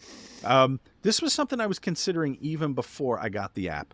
But then I got the app. I searched for the venue. I have the venue. I tap the map. So now you can see this clearly on your screen. I get the entire arena and the price of every ticket they have. I could just go right around, tap the price I like, and when I do, let's hit this one right here, $347. Bang. It gives me the view from my seat of the stage. Okay? And then at that point, I complete the deal. I pay with my Apple Pay or whatever you have in there, your credit card. Bang, it's done. It's so easy. Images from the seat. Easy to browse, easy to navigate. I love this freaking app, and you will too. Now, of course, as with every advertiser, Kevin makes some arrangements for you to get some money off, and that's what we got here. You're going to download the Game Time app, create an account, use the code KLIQ, K-L-I-Q, and you're getting $20 off your first purchase, okay? Terms apply. Again, create an account and redeem code KLIQ for 20% off. Download Game Time today. Last minute tickets, lowest price, guaranteed. Okay, you didn't miss the boat, guys. If you didn't get online, get up at 10 in the morning from the other ticketing website. If you didn't do it, Game Time still has them, and they're going to get you there for the cheapest prices available. Thank you, Game Time. Welcome to Kliq This. I didn't pay attention to those tickets, but I think those were to Al Stewart, the Year of the Cat concert tour. Well, I believe. Oh, yes. He's doesn't he have a Muslim name now? Didn't he? Is he Al the one Stewart? that converted? What's his name now? No, Cat Stevens did.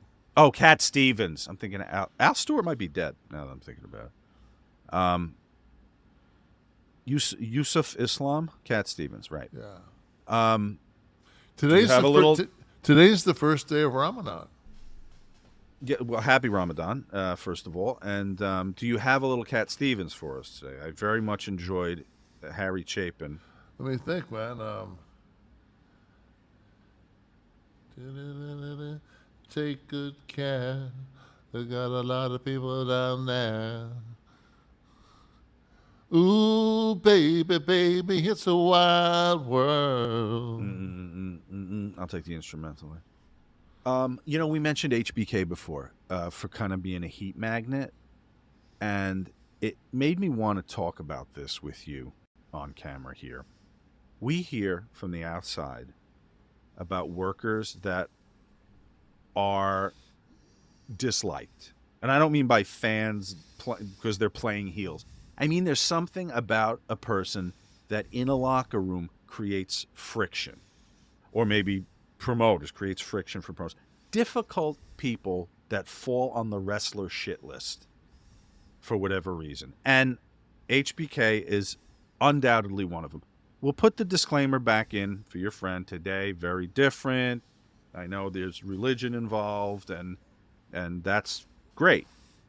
But I mean, there's also personal growth. Most of us haven't been in the ring in 20 fucking years. You know, it's like I meet a lot of douchebags in this business that haven't been in a ring in 20 years. Present company excluded, obviously. Well, I'm all ears. Let's just see where we all go. Right. So here's the thing. So you hear a bunch of shit, right? You hear about. We talked a few weeks ago. But you have to realize your perspective is going to be different than mine because that's why I'm talking to you.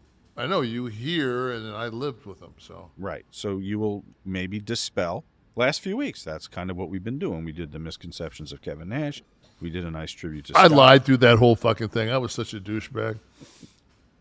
You fooled no one. So we talked about Rock's show, right? When he did the character based on HBK, which I guess stemmed from the real life heat that Dwayne had with him over. What I heard, and I guess I'm an outsider, so some shit over Leah Maivia and some things that Sean might have said about her and her promotion.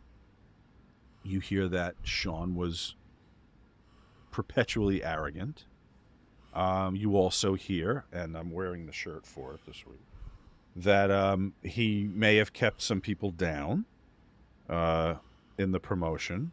That I know that's generally assigned to the whole clique by some folks. But I call this the Tatanka shirt, by the way. And it's just a name that you always hear was problematic for others in the company. Am I wrong to believe this? I would say that Sean doesn't have the greatest of track records before he got injured and left.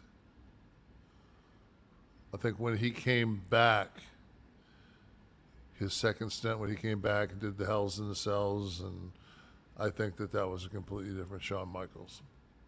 So the injury and the time off, you're saying, and grow. I think that he didn't think he was going to be able to continue. I think that he thought that that his dream had been basically cut short, his run would be cut short, and on top of all that, a lot of those years that he didn't participate were big money years in the industry for top guys. But the Rock stuff, that was after he came back from the injury. So, but I don't know. Everybody was still very, very territorial. It was, I'm sure they would be to this day, you know. And I'm doing a project outside of this that you know about, and it deals with the Kliq pretty significantly in this project. And something that I'm kind of learning from working with this other person is that though there was some self-serving nature to some of the decisions you guys made and some of the things you guys did in the company, most times you were talking about the company in general. Yeah. So even if it was moving one of you into a position, it was because you thought, but it was also lobbying for other guys that you thought made for a better product at a time where, you know, the WWF product could have gone either way. So, but would you say that was consistent for Shawn for Shawn Michaels in his decisions and in his So you have to realize that I can only speak from a fucking 93 to 96 window. Okay, so let's just talk about that, because that was the and that was, I mean, that was when the Kliq was in its I mean, we didn't even call ourselves the Kliq. You know, Davey Boy came up, I think, with that name. Like, we didn't call ourselves the Kliq. We were just guys hanging out together, and it just that was a name that came later. But yeah, when I walked in the door and got in the car, and Duggan was sitting up front, and me and Shawn were in the back seat, and we're leaving that first Raw, and he said, "By the way, man, everybody hates us." He's talking about him and Scott. He's like, "Everybody hates us." And I'm like, "Oh, this should be fun." And then, like, I got along with most everybody, so when we had to, like, grub pills off people, they'd always go, Kev, you go, they like you. Because they wouldn't want to share with them. Yeah, they wouldn't. Nobody would give them motherfuckers anything. Some rainbow stew? Yeah. So, all right, well, I mean, you became friendly with Shawn, but was there ever a time, maybe when you first came in, where you thought it could have gone another way, where he rubbed you the wrong way? No, where you were like, oh, this because he requested me, I was the guy. Like, it wasn't like, hey, there's 4 guys. It was like, I want Nash. I know he's under contract. They said, no, that's not fun. We're not going to fuck around with him. He said he told Robbie Steiner that he can get out of his contract. And when I found out that I could be with Shawn, I knew that they were putting a rocket up his ass. I was like, fuck yeah. So I came in, and he was cool to me. And why wouldn't he be? Because he did need a bodyguard. I mean, it was a shoot on, in the ring and on the road. And then we had Scott with us, and the only time Shawn ever got fucked with was up in Syracuse when they split us up, Mm-hmm. And I went in to Vince when I got home from that trip, I said, this isn't a work, it's a shoot. I need to be with him. I need to take care of him. Well, that right there, it's someone who needs a bodyguard in real life. Well, he was also a handsome guy, and he'd walk into a bar and fucking the jack off that fucking just, he's got his girlfriend. She said, oh my God, that's Shawn Michaels. And Shawn was never that guy. Shawn was never somebody that was out chasing fucking ass. Shawn was fucked up by the time we got in the bar, but that's what he needed. He needed somebody to fucking watch his back, because by the time we got into the fucking, whatever the disco was in Utica that night, fuck, But I mean, but there was no behavior that rubbed people. Oh, listen, Tommy Rich was a great looking guy. He was over. He didn't need bodyguards. What was it about Shawn? Different era. Was it like Rob said, an energy, a bad energy? You didn't see it. I got pissed off at him, but he was ultra competitive, and we all were. We all wanted more money. It was like, I guess when you got 5 guys, I mean, it was like the Kliq was trying to fucking get into the vault of, you know, this bank. So we were doing a bank job. So the five of us, everybody knew what their job was, and we were working on fucking opening the safe. That's what we were worried about. We really didn't give a fuck about anybody around us. The five of us were opening the safe. You know? I just found the film, everybody. It That's took it. us 6 or 7 months, but I just found the movie. Let the slapstick begin. Okay, another name. Let's move off of Sean now. Sid is another name that we hear is problematic. Unreliable, maybe? I think more problematic with the booking committees, where they kind of said, hey, we're going to give you Hogan's boots. He's like, I think you need a big vicious heel. As far as the guys, everybody likes Sid. He didn't hurt you. He wasn't careless in the ring? No. I mean, people joked about him because when it came down to it, he'd rather play softball in the summer than fucking wrestle. And God, imagine this. He'd rather play softball than bounce around the country on a fucking ring. God.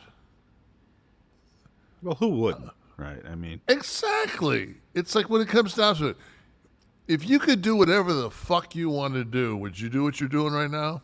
If you could, somebody get whatever you wanted to do, if it was stay home and watch Netflix, it would pay you the same as you make right now on your job. Would you be doing what you're doing? I mean, I like it. I'm a bad person. I like being creative. I have to create or I die. So I would definitely still be doing something with.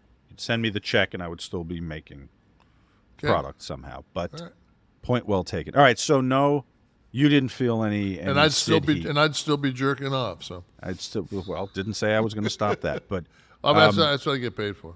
Did so no Sid heat didn't see any. I don't think Sid ever had heat. He didn't with me. Well, so maybe this is a promoter thing. Maybe all the stories I hear about booking Sid. He had more of a, and I think that he had some issues when he got away from the business. Sid was very core. I've always liked Sid. I've always considered Sid a friend. I liked Sid as a performer so much that the interview we had set up on Breaking Kayfabe that he didn't make it to because he lost his wallet at the airport. I was going to talk to him about, like, the whole angle of that was I felt he should have been one of the biggest names in the history of the business. From the look at the time and the intensity on camera, someone could have helped him with the verbiage on the promos. It wasn't here. The heart. He didn't have this. He didn't For want it. those of you listening, he's pointing to his heart. He didn't want it. He didn't want it. No.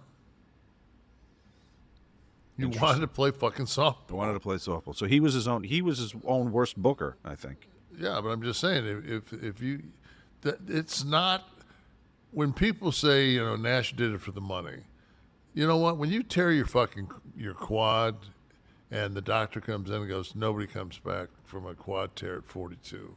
You say, the fuck, I'm going to. They say it's going to be a year and you come back in 7 months. That's somebody that's pretty determined to get back in the ring. So for somebody but you didn't love wrestling. You loved the business, the creativity of the business. I loved to wrestle. You did. I just didn't love to wrestle and fucking. I didn't love to wrestle for the sake of wrestling. If it was a pay-per-view or if it was a good storyline or you were out there working with somebody that could go, but just to go out there to put fucking, the old 8 to 12, go over with your finish. That assembly line bullshit. Well, but that's what I mean. The creativity of the crafting the perfect storyline and doing shit at the right time. You can't do it in 8 to 12 minutes. Yeah, you can't do it in 8 to 12. That's like, you know what, man? Go tear that fucking. See that fucking hot piece of ass over there? Go tear that shit up. 8 to 10 minutes. What? I Probably bring it home in seconds. Shit, I'd be still kissing the bitch. Bob Holly, you sometimes hear, was stiff. He was stiff. That wasn't the Bob that I knew when I was in the business. Like I said, again, 93 to 96. That wasn't the Bob Holly I dealt with. Bob was opening match or second match. He worked his ass off, stayed quiet. Him and Sid fucking were training partners. He loved to go to the gym. He fucking dieted. He ate fucking smart. He wasn't a fucking drunk. I had no problem with him. But some other workers did, and was that the main issue, the stiffness? Anytime I've been around Bob, I've liked Bob very much. I think that, when we had that one stiff one when he was going to basically fucking dissect Ken Kennedy, make fucking Leatherface. Make Gacy look like fucking the Peace Corps. Mm-hmm. What the fuck? Oh, do we have an intense cat? A contemporary. No, listen, not a problem. A contemporary name that you hear is I'm saying contemporary because it's more recent than the names that I've put out. But SHEAMUS, always heard, was an asshole.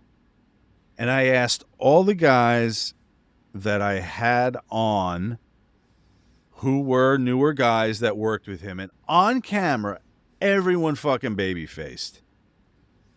More than one person, when we cut, said, by the way, SHEAMUS, total asshole. So, what have you heard? Like I said, I haven't heard anything, but nobody's going to... SHEAMUS and Triple H are tight.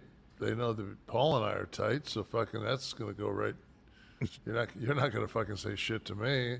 I was pissed off when I came back in Boston when McIntyre and him fucking, they were pounding on me, and I was fucking, the crowd was yelling Diesel, Diesel, Diesel, and they just, they were just, it was like a shoot. They were pounding me so fucking hard, and I was just like, it was one of those deals like, fuck, man, I'm not gonna get in a fist fight out here if you can't. But it was that stiff that you were thinking about giving her a seat? Man.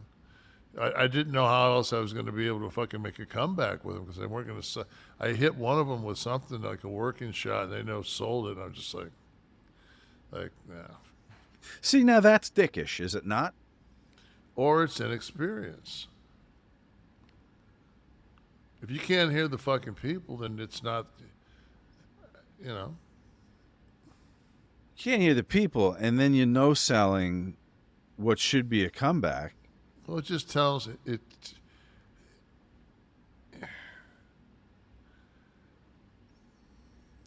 Put it this way: it's not a good thing when a 50-year-old or whatever, how old I was then.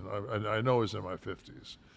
When I walked down the aisleway with my hair dyed black and put my glove on, and they took pictures, I didn't look any different than I did when I was fucking 34. So Shark Tank says, fuck that. They're going to push this old fucker over us, fucking kill him. So I'm surprised I had no intention. I'm surprised you took that so just wasn't. I got in the car, I turned on fucking Twitter. I was trending #1 worldwide. I said, bingo. All right. Listen, you're much more controlled. I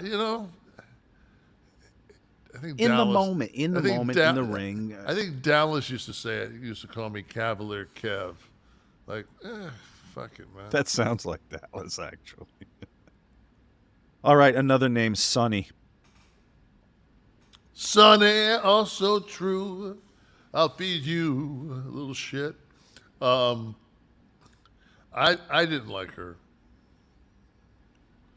I actually liked her, when she was going through all her trials and tribulations and trying to get her shit together, and we'd run into each other. would have good conversations with her. But back then, I think but no, she just, she was the original diva. I think she played it, and it was just like, you ain't drawing a fucking dime. So, was she cunty to the boys? To some, that she wasn't screwing. But like I said, though, then again, I think I'm the only guy in the business that didn't hit it. So, and Brad, who got fucking accused of it. What a shame. By Sean on camera. Sunny days. The sunny days comment.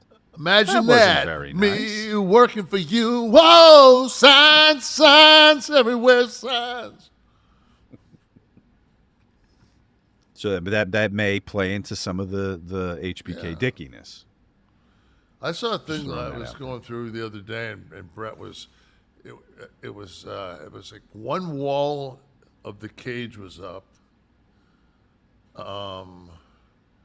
and Brett was in the ring, and he was saying, "I don't give a shit. It was this bullshit." It was after they fucked him, and Vince was out there. It looked like he had like a coaching poncho, like rain gear on or some shit.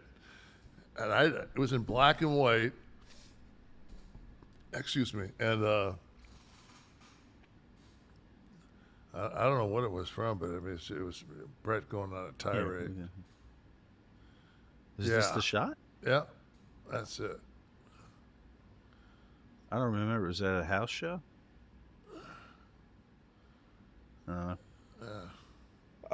Okay, so Sonny, I guess, kind of confirmed there. Warrior sometimes makes the shit list.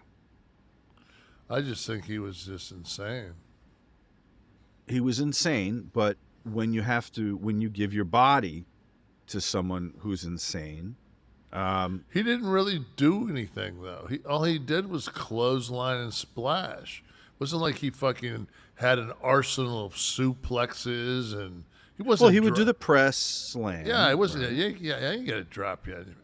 He's dry. He's press slamming you over his. He's not dropping you on your head. You're landing like you're doing a belly bump. No, he. You talk about somebody that had fucking. I had 5 moves. What that motherfucker have? 3. Take out fucking. Take out what Cornette used to say. Take out the hair flip. I had 4. Right. Take out shaking the ropes. Shake the ropes. He had 2. But you got that classic fucking when I don't know if he was running a Warriors wrestling camp. Uh-huh. And there's that fucking thing, and the guy says, he's tired. He's like, "Fuck! Are you fucking?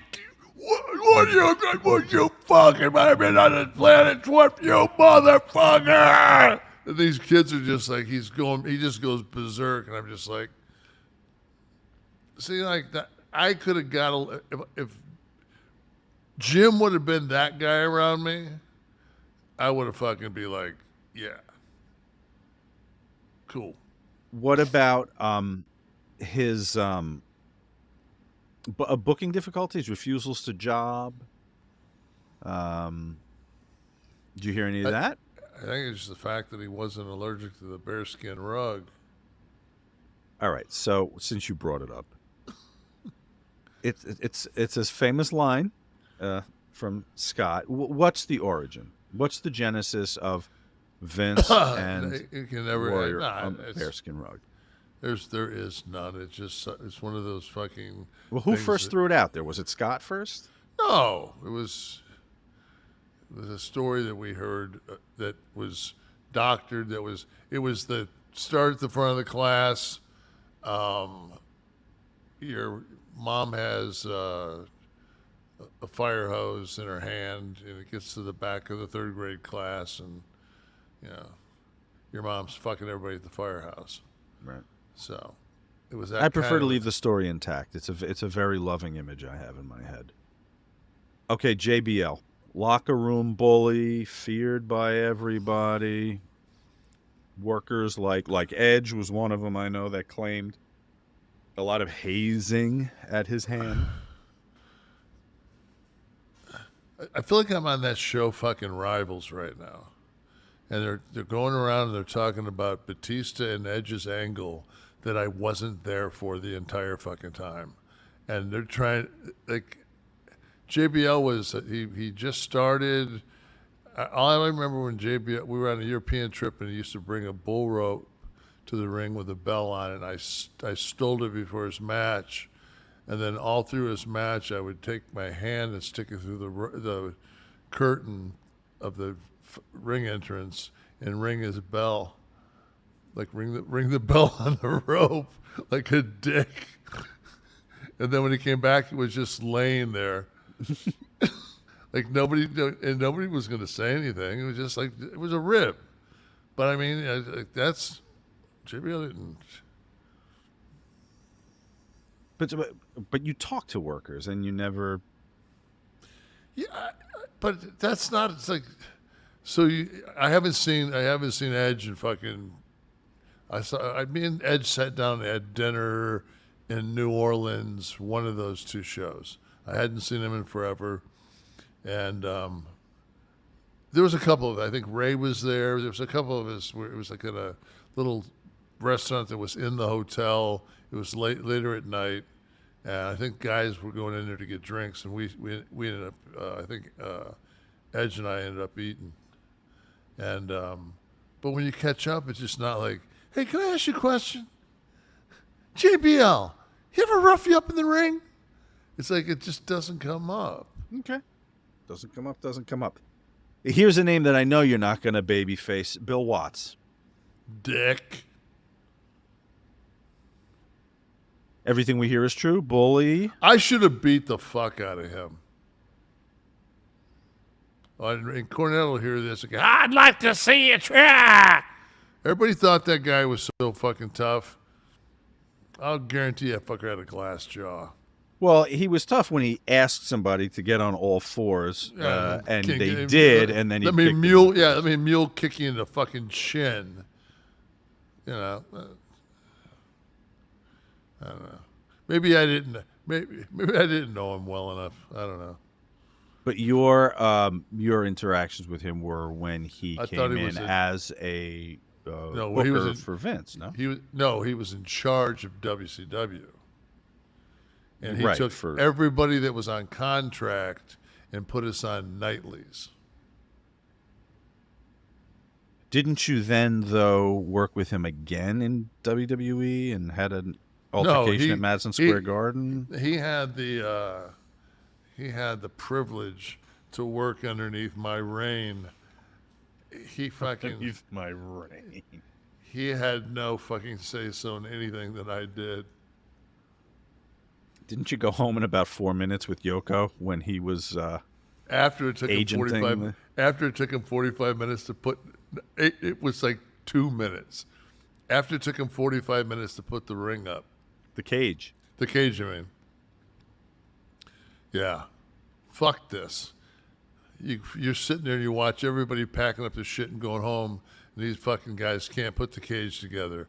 And Yoko and I, because Yoko and I have been on the road for 23 fucking days, and you guys just are going home tomorrow after fucking your 3-day stint. Let us sit around here for 45 fucking minutes. Fuck us.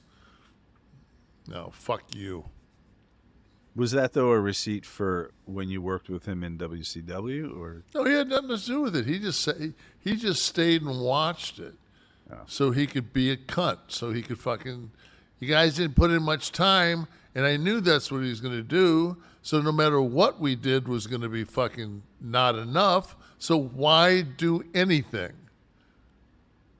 Right? If he's already going to just stay there because this is the first time I can't go, Vince, shut him the fuck up because Vince is gone. So now he's going to fucking run his dick sucker. It's like, no, you're not going to run your dick sucker. You're going to, what the fuck was that? Fucking, didn't you hear the people? Felt right to me. Walked right by him. Go fucking eat my ass. You want to talk to me? Fucking, I'll be in the shower. I'll bend over. I'll wash it up good. You can fucking get in there like fucking Sandusky and fucking have a little horseplay with my fucking anus. Well, I don't know if Bill Watts slept well after that, but something that could have helped him would have been Sleep Me, the new home for the Chili Sleep products. They're bringing you the same great sleep that Chili Sleep did, but under a new name. I have one. I sleep on one. I have the Uller Sleep System. And the reason I have it is because everyone now knows that science has proven that sleep is dependent on temperature. The quality of your sleep is. And temperature-controlled sleep repairs muscle. It improves cognitive function. Always start your day feeling sharp.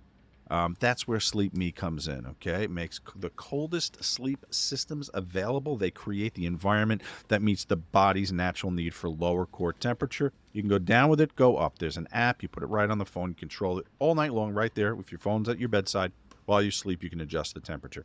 And because it is a water-based system that's constantly flowing through the device, you achieve that temperature rather quickly. This comes from experience. I am telling you what I do. So I want you to experience the ultimate cooling power with, listen, they just launched the Dock Pro sleep system with the new Hyper All, okay? So pair it with the new app, get real-time temperature adjustments, and this is the industry's first sleep tech that tracks and optimizes your sleep. And you get the temperature in real time, okay? So here's what we've done. Head over to sleep.me/Kevin to learn more and save 25% off the purchase of any new Dock Pro, Uller, or Cube sleep system. This offer is available exclusively for Kliq This, the Kevin Nash podcast listeners, and only for a limited time. That's sleep.me, sleep.me/Kevin to take advantage of our exclusive discounts. Wake up fresh, refreshed, ready to rock every day. That's an ingenious creation. I do love it. What else? Another thing I love, Kevin, is when your public has access to you. And hashtag AskNash is how you can do that out there. God, I love it. No, I love it so. George C. Scott Patton. A little Patton? Sometimes we get musicals. Sometimes we get dramatic reads. Never know what's coming. I love it. Fernham Schnavitz says, besides Scott, is there another friend or wrestler that's passed that you still miss? Obviously not including your son. Love you. Tess. Andrew. Yeah, Andrew. Rude.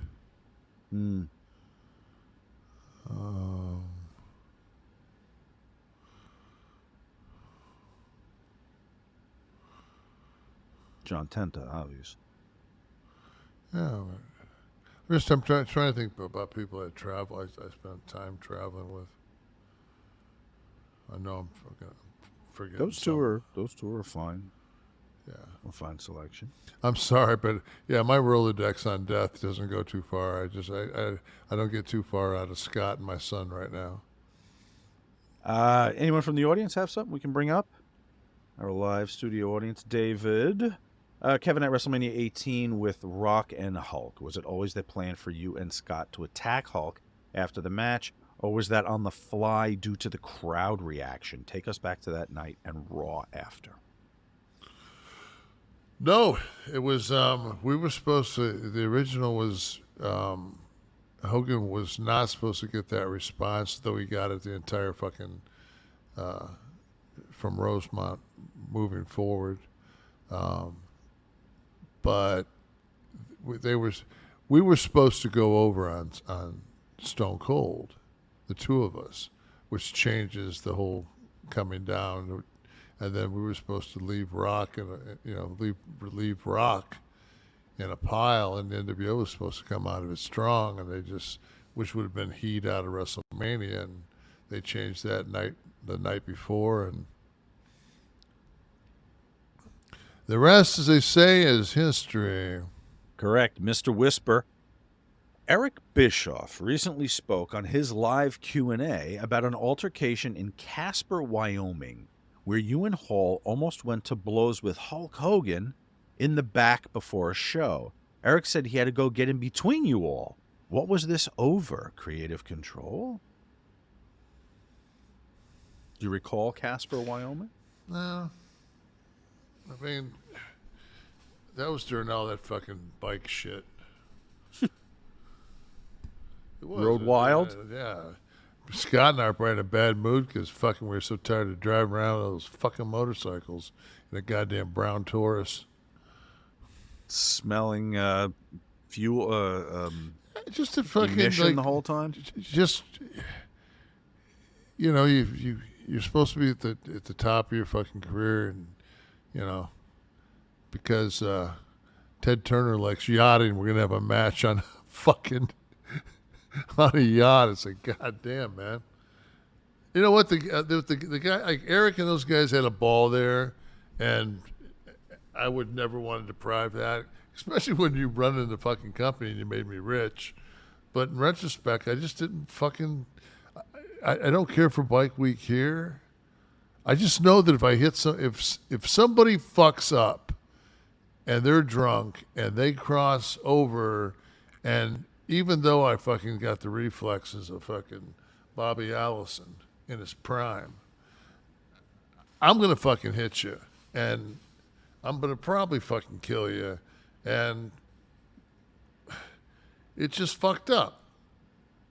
You know, like, but Hogan, the altercation with Hogan, you don't recall what it was about?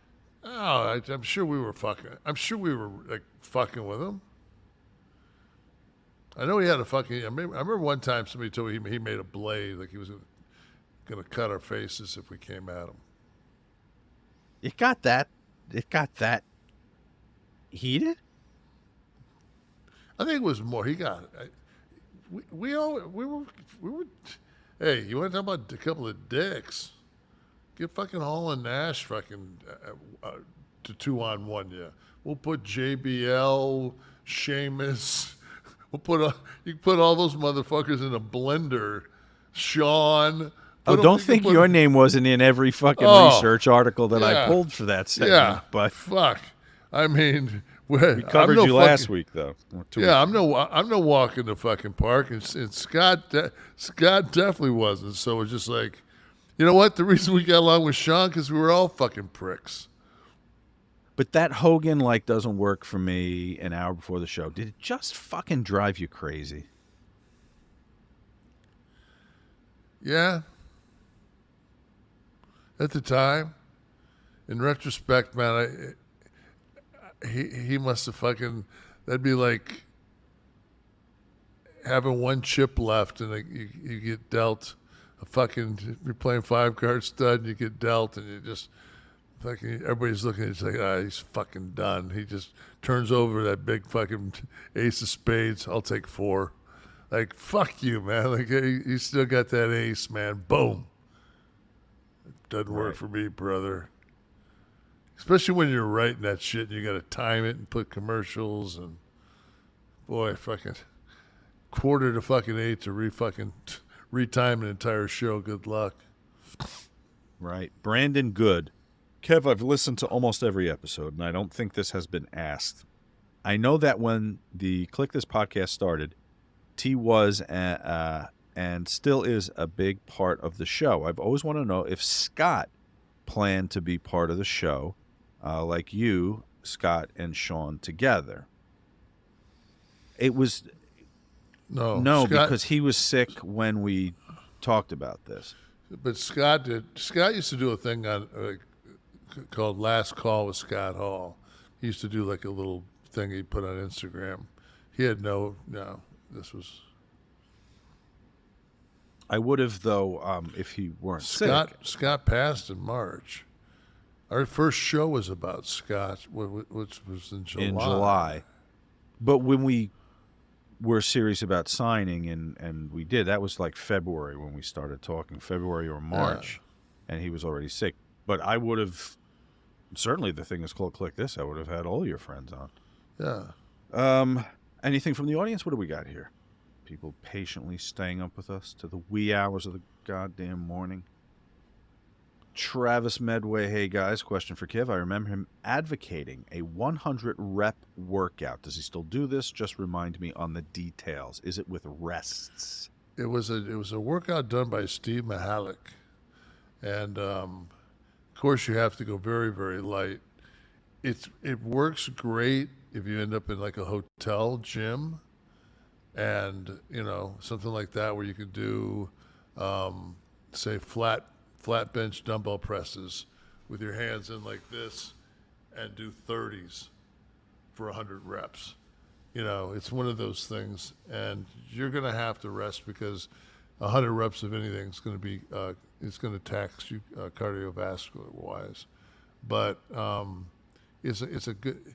Also, though, it's one of those things where when you're injured and you're coming back, and you're so geared to that 8 to 12 reps, and it's just like you're thinking like, oh, I'll do this for 8 reps. Like, no, man, you don't need to do that for 8 reps. That's what you do. Like, you need just to get the nerves, because when they cut through your shit, they cut through your nerves, they cut through your muscles. Everything has to rejuvenate. Everything has to regenerate. And the best thing you can do is to let the pathways, let all that shit start firing. And by doing 100 reps, you're basically reteaching that fiber, what to do in that movement. Okay. Well, there you go. Anything else in the house here? What else do we have? Travis, I hope that helps your next workout. Liam Evans. Kev, I see you're in Manchester next month. What are your plans for that weekend other than the con? I know that Dallas and I are going to catch you dinner because we haven't had dinner in a while, so we'll catch you dinner. I get in Friday early. I think I get into Manchester around 10:30, 11, and I think we just signed Saturday and then fly home Sunday. So I'll probably be at the hotel bar at some point Friday evening, having a cocktail.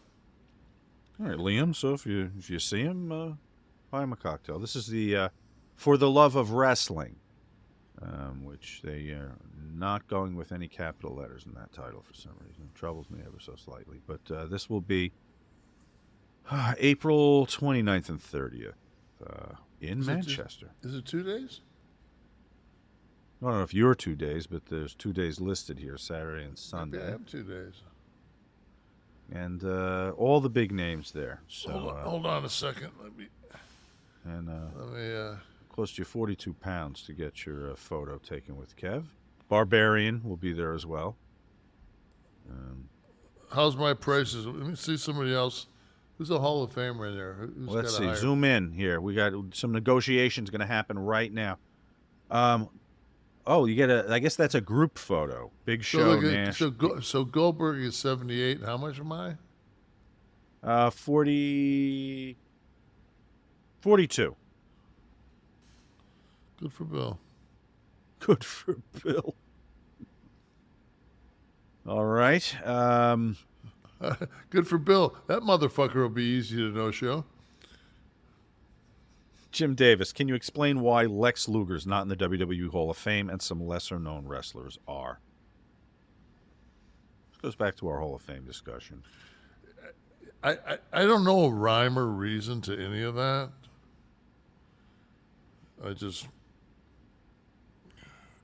We'll investigate. Yeah. Kevin knows people that know these answers. Price check on Jackass is this next question. Big Kev, what's your opinion on Yao Ming's career, and where do you think he would have wound up ranking amongst the greatest big men had injuries not ended his career so soon? He was tough, man. He played Shaq real well. He was he was like that kid from Purdue, but like very athletic, strong. Yeah. Could he have been one of the more noteworthy centers if he wasn't sidelined? I think that I think I am there Saturday and Sunday. I just checked. I fly out on Monday. Yeah, he had good touch. He just had, it's like that. Like, how good would Odom have been out of Ohio State? That first round choice that he never. I just saw him on an ad during the Final Four. I'm like, wow, man. There's it's not like he was a LaRue Martin, where like the guy that went, early was LaRue Martin went like the first pick, and he was a disaster, a bust. Yeah. What do we have in the house? Let's round us out with a couple of questions from the house. Brian Haramza. You mentioned on the show last week that you're not a fan of the big guy from Gonzaga. Why not? Why no love for Drew Timme or Gonzaga? That's just the kind of guy that he's a great player. I just know that I'd have to cover him, and it'd be a fucking that's one of those nightmares. A white boy that can play, it's like, oh God. So it's actually like a compliment then. Yeah, to him, it's a compliment. It's like, yeah. I remember I played against Tom Chambers at Utah. Tom Chambers. That He played for motherfucker, Phoenix, right? Yeah, that fucker had hops. He was a good ball player. I don't hear from him. What is he doing? Josh, is he a 7-foot punk? I think so. Referring to Mr. Timme. No, he's not that tall. I don't think Timmy's much more than 6'9". Right. 6'9" was like a forward in the NBA. Yeah, a fucking shooting guard. Yeah. All right, let's round out here with, let's bring up somebody else here to, Bobby. Kev, did Eric tell you what to wear to the June 10th, 1996 Nitro when you debuted? Did you arrive to the venue in a limo? I know I wore what the fuck I wore because that's a bar bat baseball cap I had on. And fucking Missy Hyatt was bartending there, and she gave me that hat. I saw her when I was in LeBar town. Bat in Manhattan? Yeah. Oh, I was there a few times. Yeah, I was LeBar Bat. Yeah. That's what that hat is I have on. I never knew that. That's crazy. Yeah. I wouldn't imagine they would have put us in a limousine because it would have brought eyes to us. Because I was supposed to be there. Right. And it was like someplace, I think it was in Wheeling, West Virginia, or some. All right. Well, what more can be said other than Kliq This is a production of Butch and Sundance Media, produced in association with Podcast. So do we want to real quick just touch our brackets to know what because it'll be over by the time we fucking come next. So.